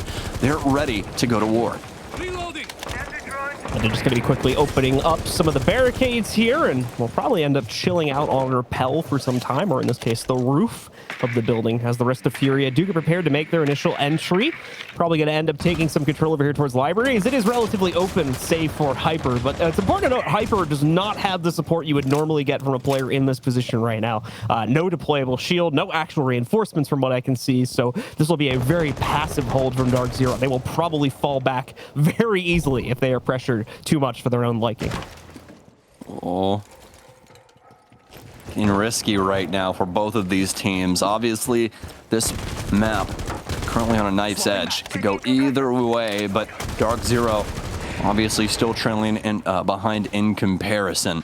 Lenda and the rest of Furia still trying to find this initial frag. They're aware of the situation, at least upstairs, as to what NJR could possibly be doing, but he's already left instead. He's popped the master hatch and dropped down into kitchen. Still has a DarkZero member with him as well, as Furia mostly centralized around this library area. We're only halfway through now, though, as they still could possibly try to clear out the rest of this mid-floor, but doesn't seem to be exactly the case. They obviously still have access to those air jabs for Miracle, so could just cut this entire building off at the halfway point, but would have to possibly worry about any DZ member with impacts making a rotation. All quiet on this round. DarkZero not wanting to play too aggressively as well. They're about to be eliminated, and the pressure's on, as you can see here. Highs ultimately just yeeting 4x Kairos right onto an electrified hatch, so those will get deleted pretty quickly, and he'll have to reattempt that once again in a moment. So small mistake there, but thankfully should still have 14 more aside from that, and indeed he does. So nothing too major getting wasted just as of yet here. Down to 40 seconds though, and still so quiet across this map. And also the map relatively unexplored, meaning that this can happen. NJR running out, getting a solid 5 seconds of free vision before even reacting to High's own position. Lenda also nearly being caught, I believe, by the same player. Furia now finding some exchanges though, as both Miracle and Fantasy find picks. Bear just barely surviving an encounter versus Skies. He's low HP. Miracle the same versus NJR. Everything to Mint, but he's going nuclear to try and survive here. Remember, the timer playing into his favor right now. The smoke out may nearly burn a player down here. Lenda's at a sliver of HP. There we go. No way. Shotgun pellet to down Lenda. No, Mint. Not gonna work out though, as Mint gets too aggressive right into the spray from Fantasy, and Furia claim the first map. Oh my, Mint! He was so unbelievably close, John. He downs the other member. It's only a single Furia player remaining, but he doesn't know that he downed the thermite. Instead, the Zofia takes control. Furia take control, and map 1, in convincing fashion, I'd say, at OT for Furia, are able to take control, especially after that initial offense. Very well done from them, but this is not over yet, folks. We got Consulate just around the corner, and I can say I'm pretty damn excited. Yeah, what a game from the individuals there on Furia, specifically after that 0-3 start to the matchup as well. Let's be honest, I'll be honest, Furia looked like a freaking mess at the start of this game, and they were able to turn it around definitively to take solid control inside of that. A scary moment still is Mint nearly clutching things out in that final round and taking us to round 15, but ultimately, Furia are still able to control the situation, take control of the round, and take control of this map. That's going to set up a 1-0 lead for them. Obviously, still more maps to go, though, and more analysis to be done, as we're going to throw it back to Kix and Parker to break down that game. Well, thank you very much, John, and thank you very much, Sam, as well. Michael, that was an absolute mess of a matchup. I think they put that pretty well. Yeah. Furia seemingly found fire after those 3 rounds. Do you think there was a particular turning point for them in that map?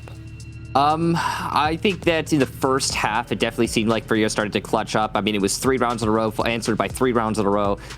Furia on the second half there of the attack, they did really, really well. I don't think there's anything in particular that gave the advantage back to the attackers there. I just think that they started to sort their stuff out and figured out how DZ played on Chalet on defense.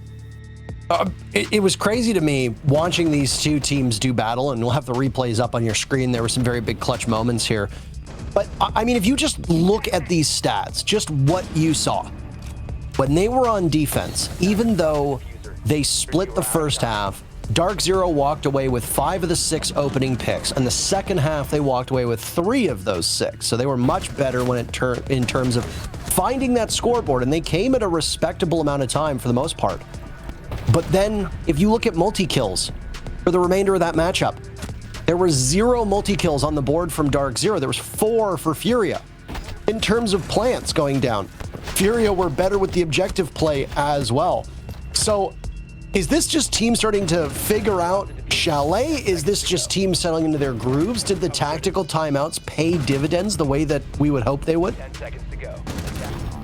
It's totally possible. I think that for this map, I don't give any particular credence to the fact that either team were more adept at Chalet than what we've seen in the past. I still think there's a lot of sloppiness here. There's a lot of room yet to grow. Both of these tacks were incredibly slow, whether Furia or DarkZero.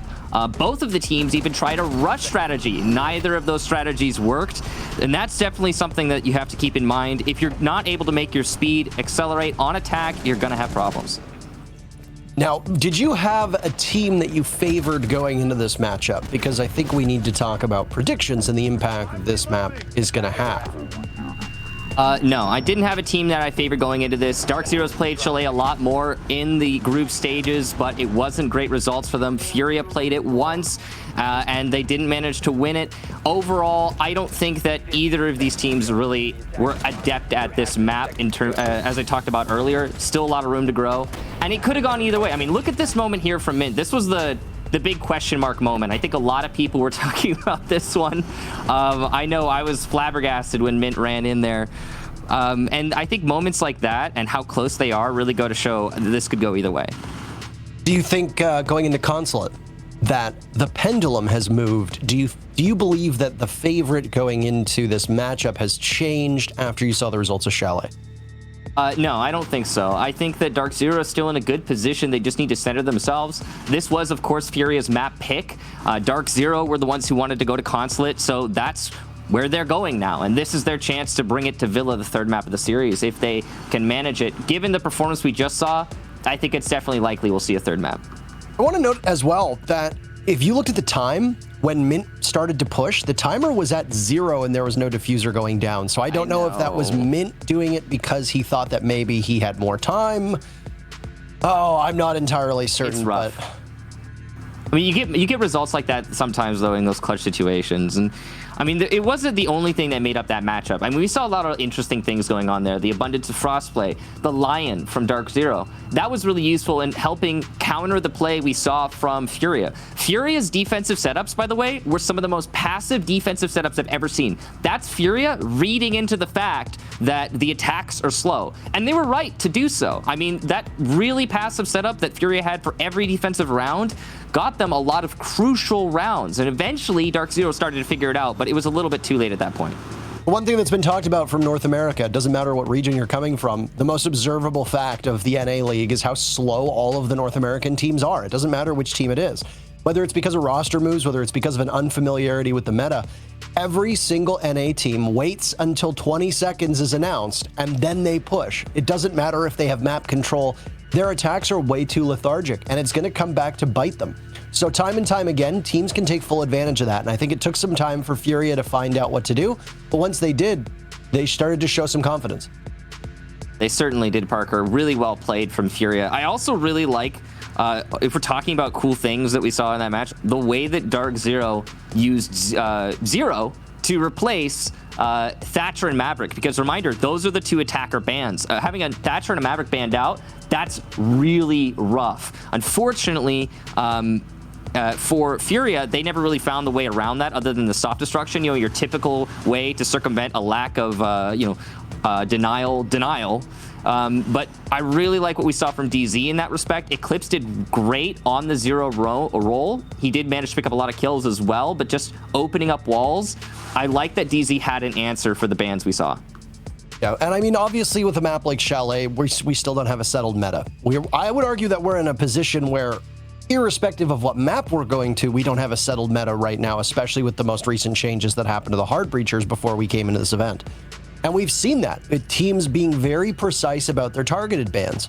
But time and time again, a team will ban Cloud9, for example, loves banning Mozzie. Well, how many other teams end up banning Mozzie out? We saw in the matchup that just transpired between FaZe Clan and TSM on Chalet, FaZe banned Zero so that Chala couldn't play that role. Well, obviously Eclipse was allowed to play that role because that's your pivotal swing/flex role that you find. As we turn our sights towards Consulate, though, set the scene for the people watching. Do you think that any expectations are different? And if so, how are they right now? So Consulate was played a lot more by Furia in the group stages. They had a total of 3 times played, 1 against Cloud9, 1 against D2, lost it against Team 1. So Furia seemed to be pretty confident there. It looks like a cozy map for Furia. But crucially, this is not Furia's map pick. It's DarkZero's map pick. DarkZero played it once against Empire in the group stages, and they did win it. But it was a very close 8-6. So now, back's against the wall for DarkZero, and they're going into a map, Consulate, that, while yes, they did pick it, they only very narrowly won it that one time they did play it. I don't know if that's going to give them the definitive edge that you would expect out of a map pick. I think Furia has got a good amount of experience on Consulate, and this is something I've talked about throughout the tournament, Parker, and I still hold to this. Right now, I just think that Latin America's Consulate in general is better than North America's Consulate. And you can talk about this too. We just don't see Consul much in NA. No, I mean, it's a map that is seldom played, and it was something that we commented on during the group stages. There were an abundance of teams that were going to this map, whereas our experience in the NA League doesn't really show much for Consulate. Now, if you don't like the map, that's perfect for you because you don't have to watch it or cast it. But for NA teams, they still need to be prepared to play on it. And DarkZero picking this map with not a huge body of work on it suggests to me 2 things. Either one, they got very soundly beaten in the map veto phase, which is possible. There are teams at this level that do get outfoxed in the map ban phase. It happens. True. Or DZ, like so many other teams on the international stage, has deliberately avoided showing this map because they have something that they wanted to bring out at the most pivotal moment possible. And with DZ in the lower bracket, now down the first map, this is do or die for DarkZero. If they do not prevail on Consulate, their run through 6 Invitational is done and they go home within the next day or 2. Obviously not the result that you want to get if you're DarkZero. Again, we talked about this in the group stages, and I'll repeat it now.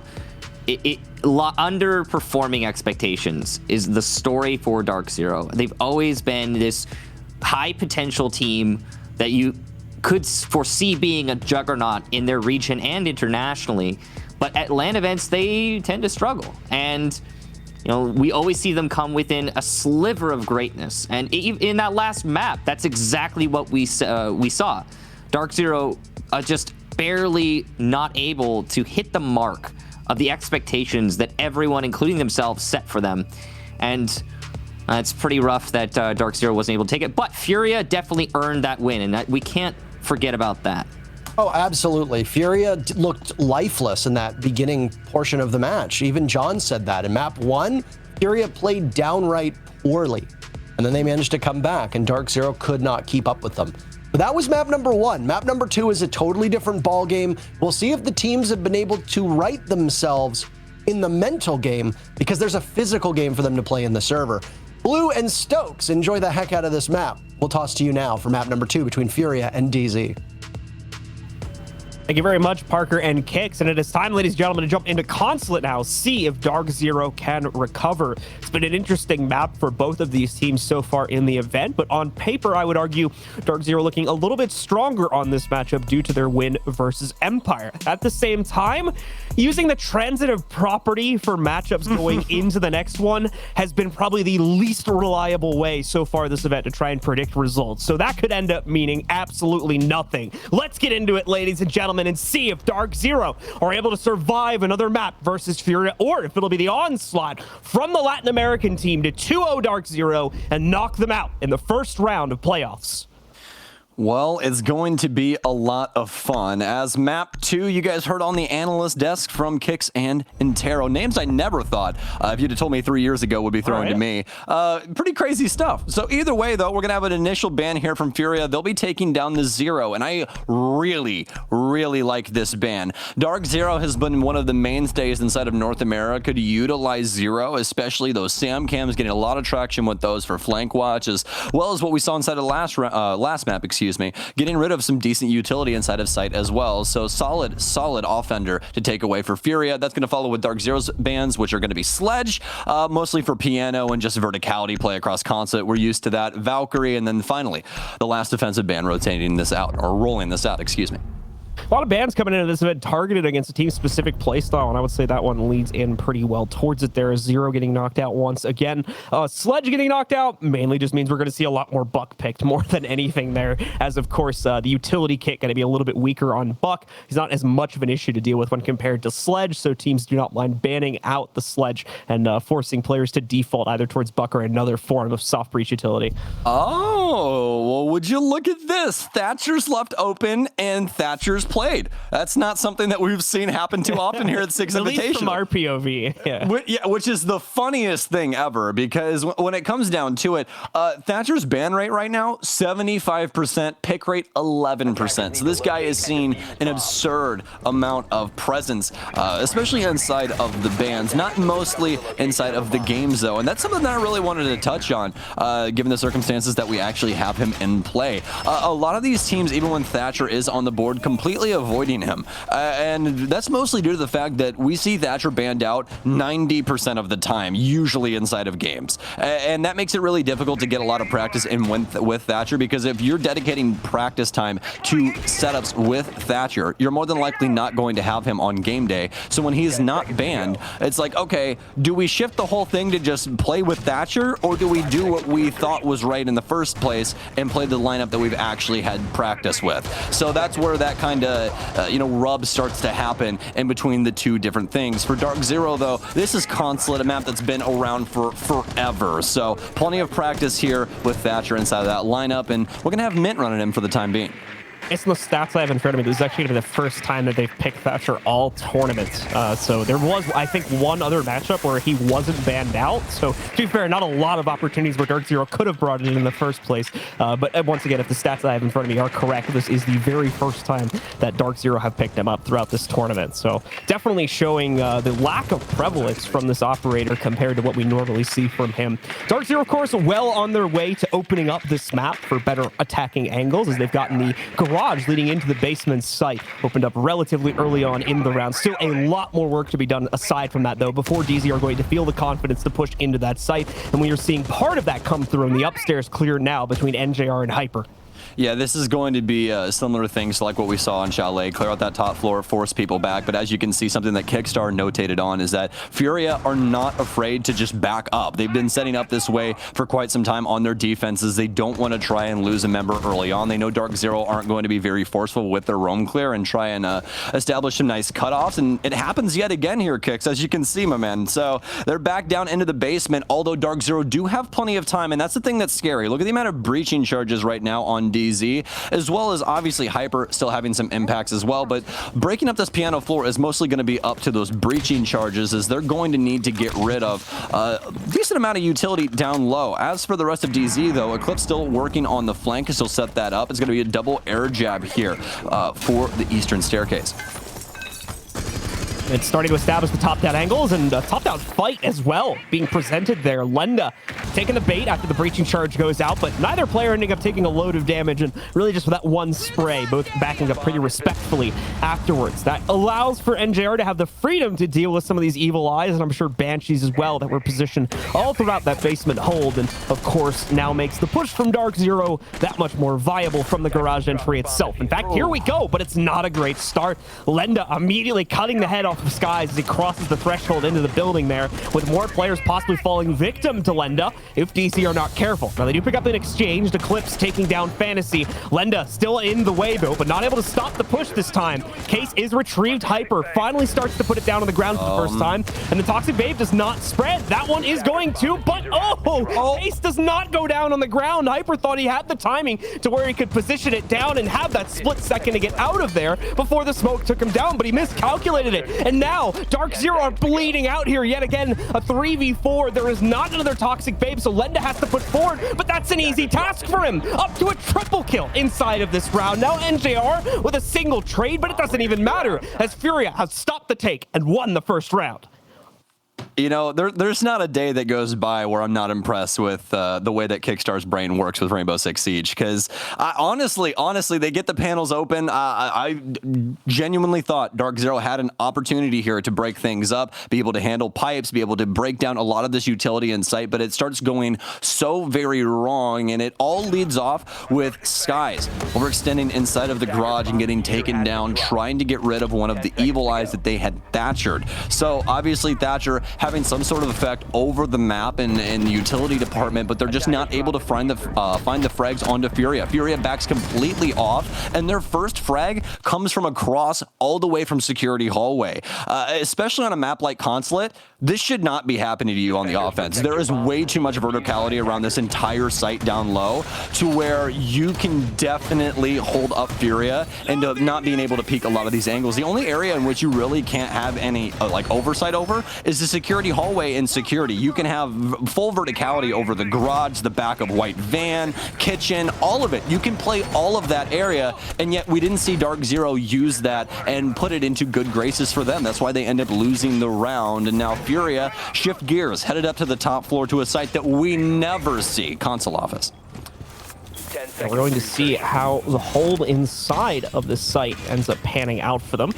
As generally speaking, as Sam mentioned, this site does not get played too often. There's a reason why, too. It's generally been played out, and the attackers usually are aware of how to sniff out the opponent's strategy with relative ease. In fact, looking at the specific stats on the inside of this site, it's not too great for Furia. They have 4 plays on it in the past so far throughout this event, and they've only been able to win it once. So we'll see if they can up those stats a little bit, as they're going to be making their 5th attempt right now. Well, actually, a very interesting thing now, looking at the 13 plays that we have across SI, obviously international competition being here and not just the North Americans. We actually have more rounds played on CEO Meeting than we do on Lobby Piano, as well as Teller's Archive. Teller's Archive is a split site, actually the least played site, which is really, really interesting when it comes down to it for Consulate. Yeah, coming from NA, certainly the case, but the global meta trends for site picks are certainly proving themselves at this event to be a little bit different after nearly a year and a half. without any international competition. Hyper, so much patience. He gets about 2 to 3 different players crossing that angle, but it's not until the barricade's gone that he can actually see past it. Presented an opportunity to take down Lenda, but it's only the feet. NJ are going to get scared here too as another player gets close to the windows trying to take him down. We pushed away due to the toxic smoke being deployed to just the outskirts of that there. And on top of that, DarkZero is able to net themselves the opening kill against Rare, though Amai elsewhere. Oh, what a shot from Skies as well. Hyper already on the inside, giving them that info support. Hyper as well, just leaping into the fight further and further from Console there as he gets another kill as well. Everything's down to Fantasy that quickly, and he's way off in the basement by Yellow. In case you're wondering why console office is difficult, this is the exact reason. Yeah. There's so many windows to work on this top floor, and you can practically cut off everything. Look, there's 3 DarkZero members repelled. I believe 4, actually, outside. As yes, every single last remaining member for DarkZero currently repelled on a window, and yeah, that's all she wrote on that round. Fantasy rotates, or attempts to rotate at least, into connector, but the angle too strong on the window repel up top, and that's going to be the first round for DarkZero here on Consulate. Once again, there, Furia just not expecting such a direct play from DarkZero, leaving the console room itself relatively undefended. So Hyper allowed to just hop right in. Of course, that great opening kill coming up from Skies as well in order to allow him into the building. And the dominoes, unfortunately, really just toppled for Furia from that point forward. Really just no saving it due to the amount of control that DarkZero already had on the inside of console office. And then the players on Repel just sealed the deal from that point forward due to all the intel that was coming out from the 2 inside of the actual building on DZ. Yeah, that was just going to be a really hard-fought engagement for Furia once DarkZero had that positioning anyways. There's just so many areas that you have to try and combat, especially when the crosses are already established, that you're either going to have to try and hop outside, which, as we all know, is very, very risky, especially nowadays where it's a 1-second timer for you to get detected as opposed to 3, or just straight up challenge them and try and take the gunfight, and that's even more difficult, honestly, when it comes down to it, because they're more than likely going to be prepared for that. But either way, DarkZero able to get that initial round, and Furia going to be moving the goalpost, no longer going upstairs, although the defensive setup will still be there. Instead, it's going to be lobby and piano, a site that we were talking about a little while ago that tends to be the third site that a lot of teams enjoy. We've seen a lot of different variations on this site as well, and it doesn't seem like that's going to be slowing down anytime soon, as Lenda will be using Echo. The Echo continuing to come in more and more. Quite an aggressive position to be played by the Echo here too, but thankfully due to the site currently picked, he's actually at a very rotatable position to get him back into safe quarters should the need arise to pull Lenda back. We're going to see the Thatcher come out into the play yet again, and it's immediately going to be used here to support Skies as they look to open up the garage walls and start to take some map control from the basement upwards, hopefully dealing with anyone extended out, such as that Echo being played by Lenda right now, should he still be in position down there. The drone actually pretty well inserted into the 2 sites here also, I believe, somewhere in the midst of the bathroom wall. Indeed, that is the case. They try to figure out what exactly can be seen from this. Gonna find that piano is actually relatively open for the taking right now. I don't think anyone from DarkZero is going to take a risk on just hopping right in, mainly because of the hold on the inside of lobby and still, of course, in the bathroom bunker, but still, okay, maybe they are. Hold on, I just saw that. You probably saw it too. Skies in piano. They realize how empty it is. They've made at least 3 attempts to put the case down now. Fantasy finally going to start to swing out. Skies pressured into a corner. There's nowhere to run, and Fantasy's going to be able to take Skies down as a result. The good news, though, NJR already in a repel position to trade that out immediately, but DarkZero going to continue to bleed out players here. Also, Rare re-exchanges and takes out Mint. It seems very ill-prepared from DarkZero as Skies gets taken down simply by Fantasy walking into piano. There was no if, and, or buts about it. No vertical play, nobody trying to assist him from a window. Yeah, there was just nothing there. Nobody on the piano windows. NJR was obviously on the antechamber windows, but that doesn't give you the angle necessary to be able to assist Skies. They'll get back inside. Looks like Miracle's ready for this one, and he tears the head off a Hyper. DarkZero, so far, not able to put these rounds together like they want to. Down to the 2 versus 3. NJR getting the double. Eclipse seemingly aware of someone inside of Z. Sees, well, at least the mute of Rare. Skimp off over to lower spiral there. But at least hold on for right now. DarkZero able to get case control back as Eclipse starts this up once again. Looks like we will be going into the post plant, so count your lucky stars if you're a DarkZero fan. 2 guns up against 3, but now all of a sudden it's 1 as Lenda gets the long distance gunfight. Heist follows through as well, and DarkZero cannot get it done inside a piano. You get to the post plant, but it's not a very secure one, unfortunately, for DarkZero at the end of the day. Just those 2 players in position by the case itself, and Furia pretty much put their finger on the trigger, ready to retake that as soon as the case actually went down to the ground, as we see there. John, I'll be real honest with you. I don't like that setup in the slightest. I think that not having an Overwatch on Skies there is a huge oversight as to how to get the case down properly. That was not the oversight that they needed. They didn't have anyone around Yellow, not even outside the like Yellow stairs door to be able to like push up into Soda if they needed some help or something like that. It's just, that's the one area in which DarkZero had to really, really worry about because NJR already had the cross cut off, and they simply just didn't do it. And Furia walk into sight in the most the easiest, most sensible way possible that would just happen inside of your ranked game and just shoot Skies right in the face. He had 0 assistance from the rest of his team. Although NJR is able to get the refrag, the case is now down inside a piano, and you have to risk everything in order to get it back. Attackers need to locate. I'm going to assume that the thought pattern was that the players on Repel would have been able to support him well enough. Obviously, did not do the job, though. The cutoff was incredibly harsh and still allowed for anyone just by the piano doorway to have free reign on the Skies' position if they pushed in that slight amount, as we saw happen on the inside of that round there. So certainly need to put a little bit more direct support on that plant avenue should DarkZero try to execute the same way the next time that site is attempted. We're going to continue to rotate for Furia, of course, and now we're towards the split site. Obviously, the upstairs play not working, so we're not going to see a return towards that. Furia will instead go towards the only other site that hasn't been played inside of this map as of yet, and it will be the split.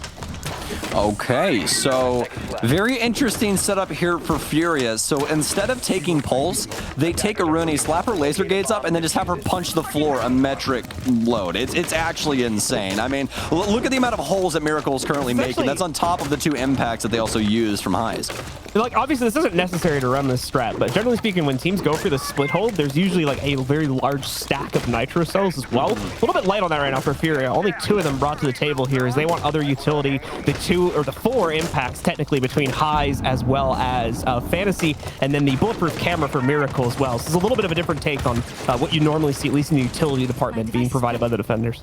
I will say, you know, explosives are fun, but I think that Furia is just down to lead right now. They're used to throwing that inside of these gunfights. I really like that approach a lot better because like the amount of times we actually see the stack of nitro cells end up working out to be like the defining factor that wins the round is a pretty low amount of rounds won, I would say. So can I double down on this as well? Can I actually add to your point? Are you ready?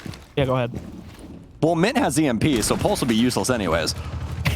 So, you know, like, and that's a really, really big thing, folks. Talking about the Pulse thing yet. Yeah, so, like, you know, Pulse is, well, actually, first things first, Pulse is a mainstay on Consulate for any setup. He's a fantastic defensive operator you can get a lot of insight with, but a lot of teams are mostly using him specifically for this site because of the insight that you can get not only onto the site, but also upstairs inside of the admin office area. So it's just really nice to be able to know where the offenders are moving across and possible areas in which your defenders can either combat them or assistance routes, or they can come through to assist their other teammates. But either way, though, we're about halfway through right now as DarkZero are starting their clear over on the west side.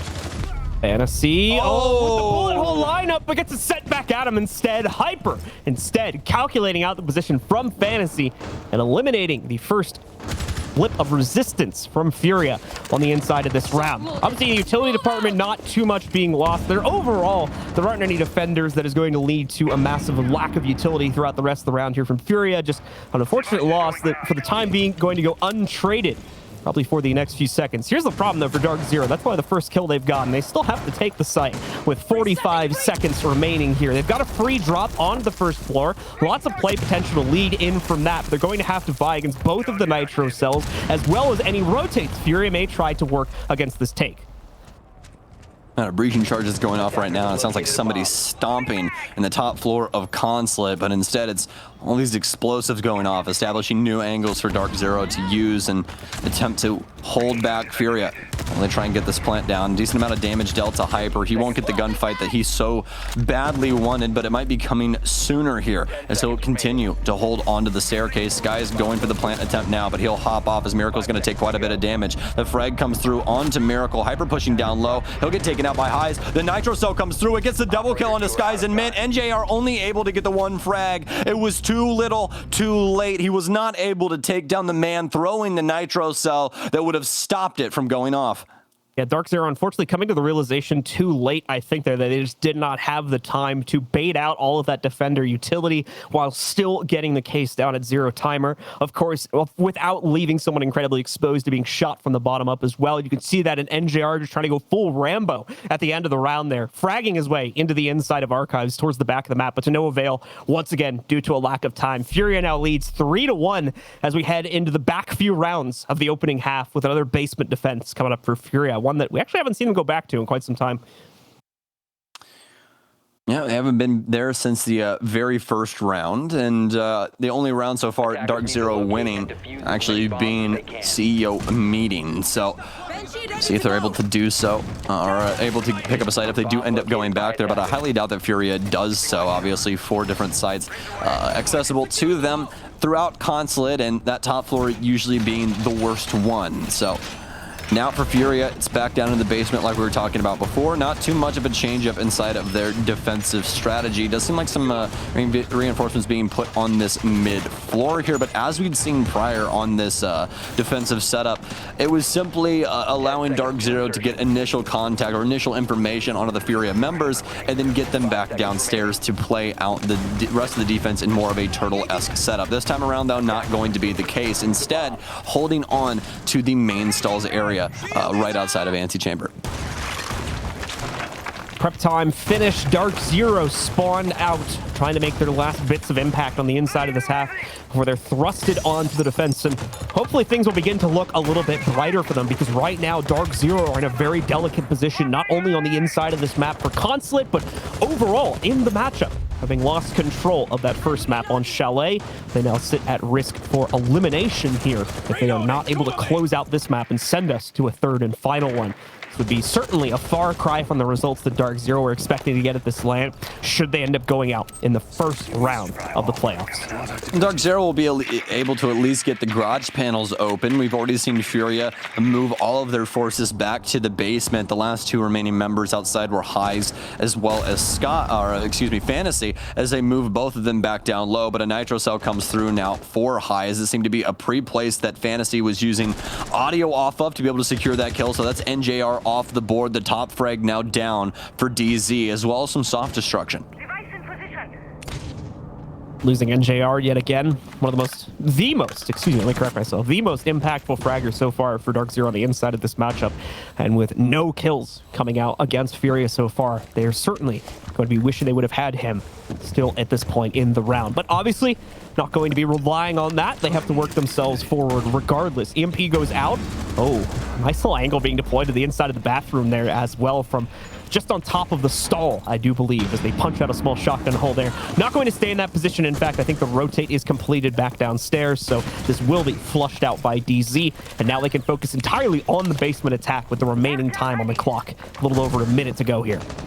Well, Furia have done it yet again. They've been able to save every single one of their members into the last minute, and as well as kill someone from DarkZero. We'll see if they're able to translate it all over once again, as Rare attempting to get aggressive up yellow stairs. This M590, the king of close engagements, as Hyper not seemingly aware of the situation. Right to his left-hand side, and oh, there it is. One single shot takes down Hyper, and obviously Zofia can't pick herself back up anymore, but it doesn't even matter. Second shot comes through and takes down Hyper. Rare still working this staircase, though, as he's more than likely going to exist here for quite some time. He takes down Mint. DarkZero are falling apart at the seams. They can't seem to do a single damn thing right. As stun grenades pour in, Eclipse will get marked out. Smoke's on top of Skies. He'll be pushed back outside, and Rare with a triple kill. Guys, you gotta stop challenging the M590. This thing is an absolute demon in those close range engagements. against Rare. He simply just goes for it. And oh no, save the KD, says Lenda, is apparently insult to injury being added here by Furia.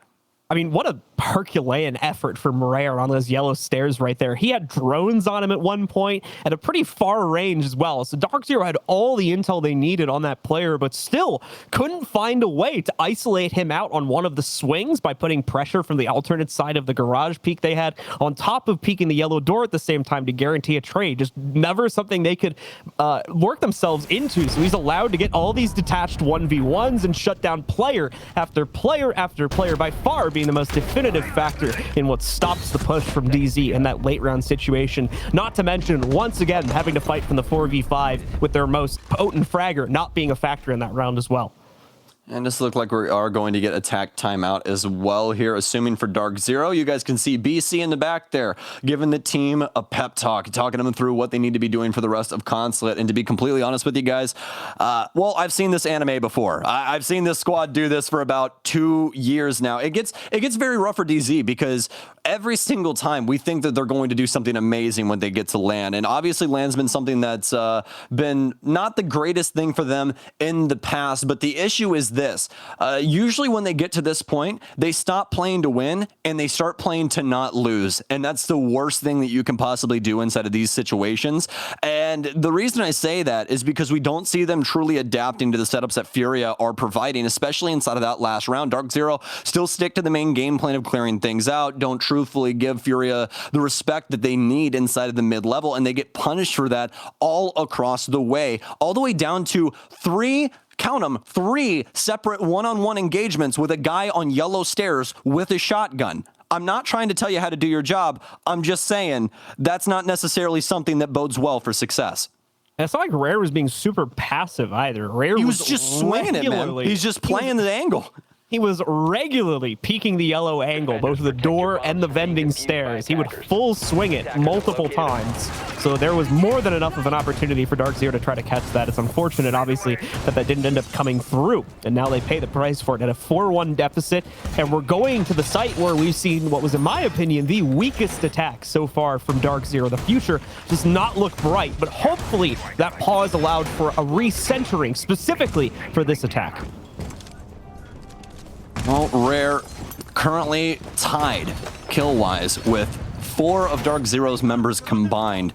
7 frags here. So, this is just really, really difficult for DZ, and I really hope that this round is the game changer for them. Obviously, this being Consulate, things do tend to lean towards the defense nowadays, and a 2-4 split would not be the worst thing in the world, but we need to see them recuperate in some sense of the term, because as of right now, this is mostly doom and gloom for the DZ fans at home, and possibly DarkZero being the initial North American squad to be sent home. But we'll have to see how that breaks down, as Hyper already hightailing it into the building, and he's prepared for these fights. Good drone work right now from DarkZero, as they already have insight on this top floor hold.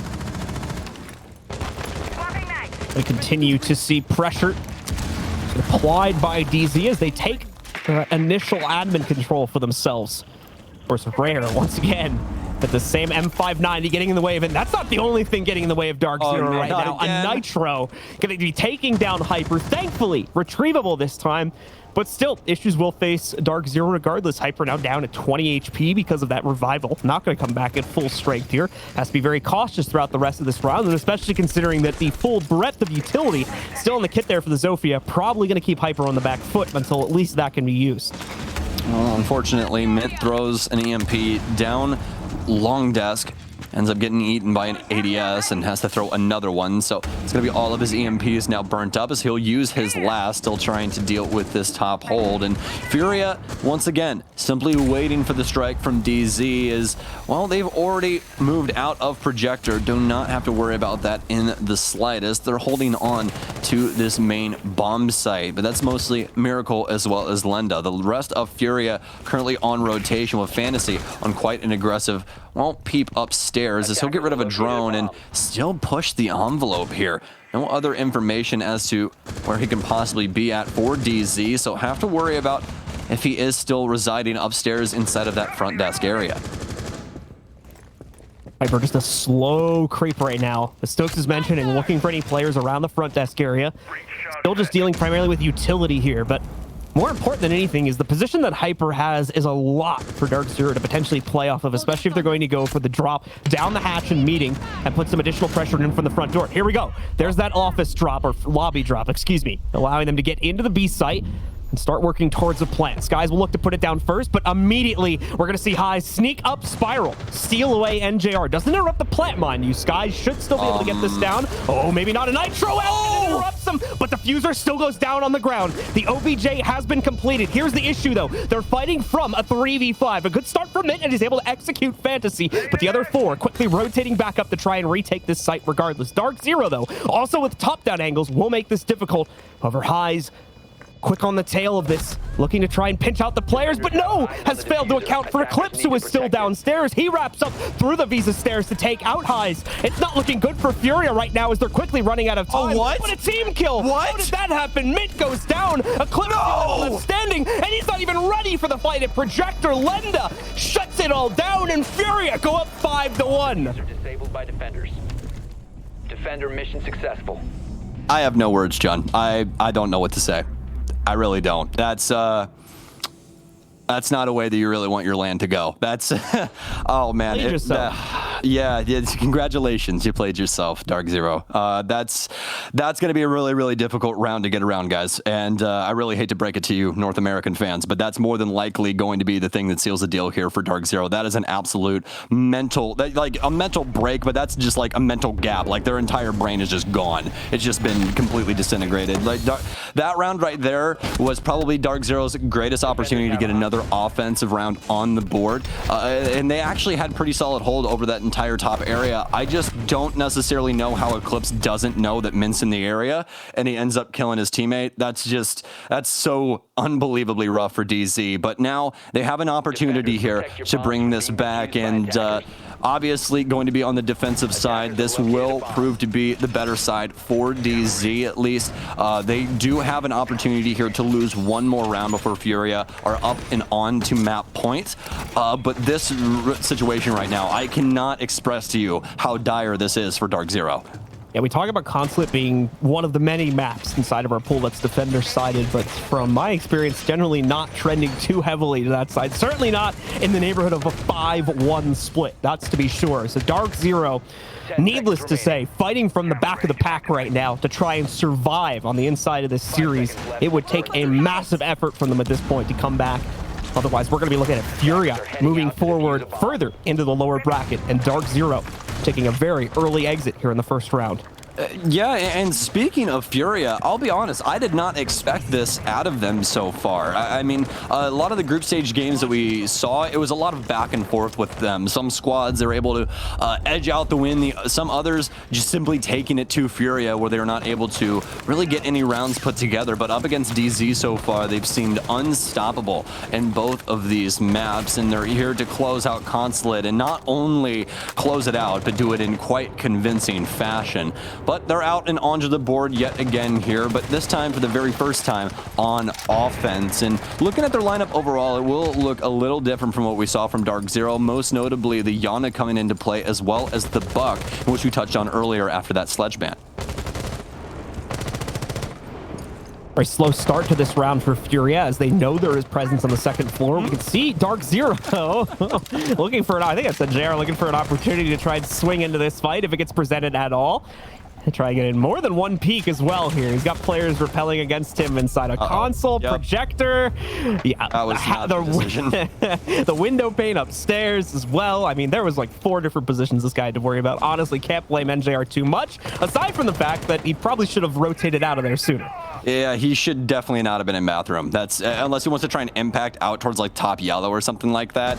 Probably not the best spot, especially with the way that Furia were able to start that off, but he might not have been prepared for that, as they had literally every single angle that he could have had to possibly worry about locked down, and he ends up actually not even getting in a gunfight. He gets taken out at the knees instead, and Furia get to translate that into an offense downstairs, and they will do so immediately. High's already clearing out the utility down low. He'll skeleton key that that open, as well as get the initial panel open here. So Furia can start setting up on site, getting this info game going, and see what they necessarily need to deal with. But already some damage dealt down low, and actually no, 0 damage dealt, only the sightline being established for Highs as he watches Mint run off to the back end. Actually gonna be the skeleton key. That's a metal bar, Highs. Oh no, what? What do you mean? What do you mean? Come out, you can take the rest of this. Dude, I'm done. Yo, hey, Kicks, Parker, you guys are up. I think we'll switch spots for this one. I don't really know what's happening anymore. So, anyways, Mint gets taken out at the back of White. Furia now with 2 frags onto DarkZero, who seem like a shell of themselves currently inside of this round. 20 seconds remain for Furia, excuse me, to actually work their way into sight. They do have case control on Rare, as well as plenty of top control here. Eclipse might be able to make a play, but he has to worry about a prone Furia member inside of the bathroom. It's all left up to Skies, and he can't hit his shots. Flawless round for round 7, and Furia up on map and match point, prepared to send the North American squad home. I don't even really think I need to add much to this, to be honest. The screen says it all. Flawless round for Furia, and so far near flawless play on the inside of this Consulate game. DarkZero are just not here right now, at least not to the degree they need to be against Furia, who have shown up after, again, I'll be honest, a brutal start to this matchup, going down 0-3, not seeing any signs of life out of them, but now it's the exact opposite, and DarkZero is facing that problem. Only 1 round away from being eliminated, and to counter it, they need to run 5 in a row, and that's just to take us to OT, where they would need to win an additional 2 out of 3 rounds. And that's just, again, to get us to the 3rd map of the series. That doesn't even guarantee they make it out of this matchup.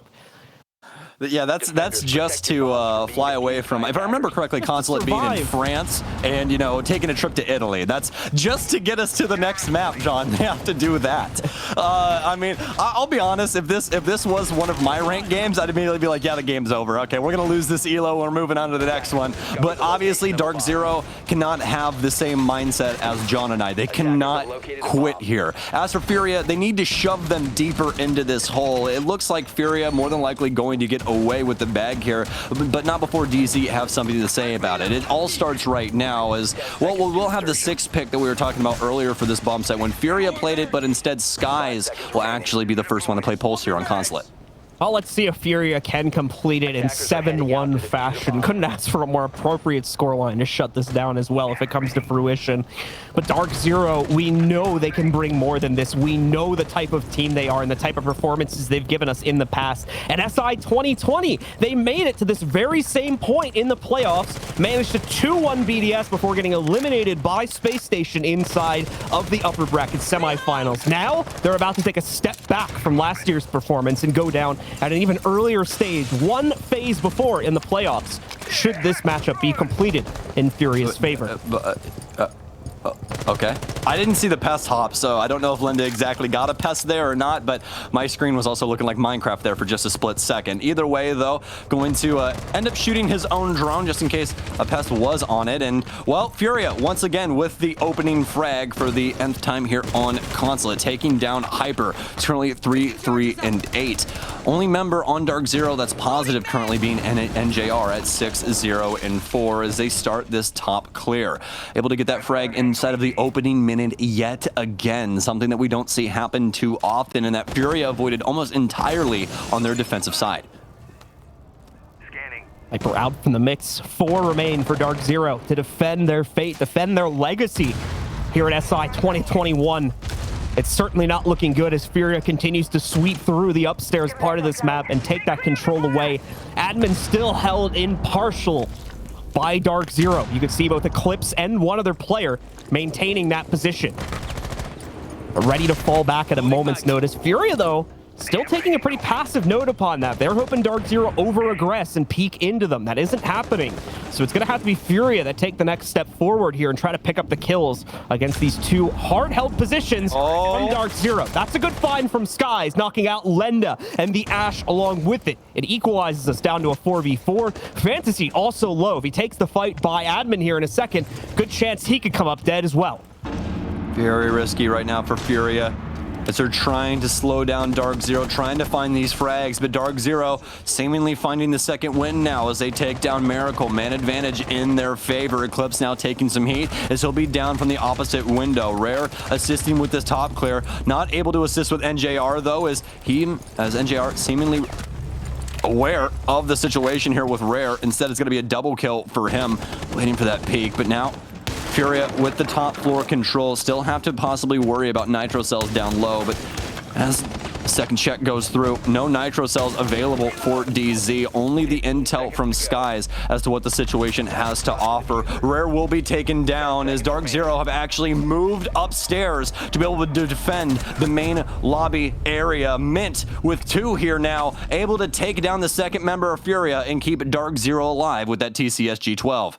Nice rotates there as the Pulse takes all the attention away over by the Visa stairs and then rotates back, not taking the bait on the intel that was presented to the attackers, instead playing behind his teammate with the TCSG, who's unexpected down that long haul into Visa and is able to shut down the first player pushing towards that avenue and work off of the support with his teammate to ensure the second goes down as well. DarkZero hold on, but for how long is the question? A solid win going into their favor, but they now need to transition this into multiple sites as they're going to go for a cafeteria and garage defense next.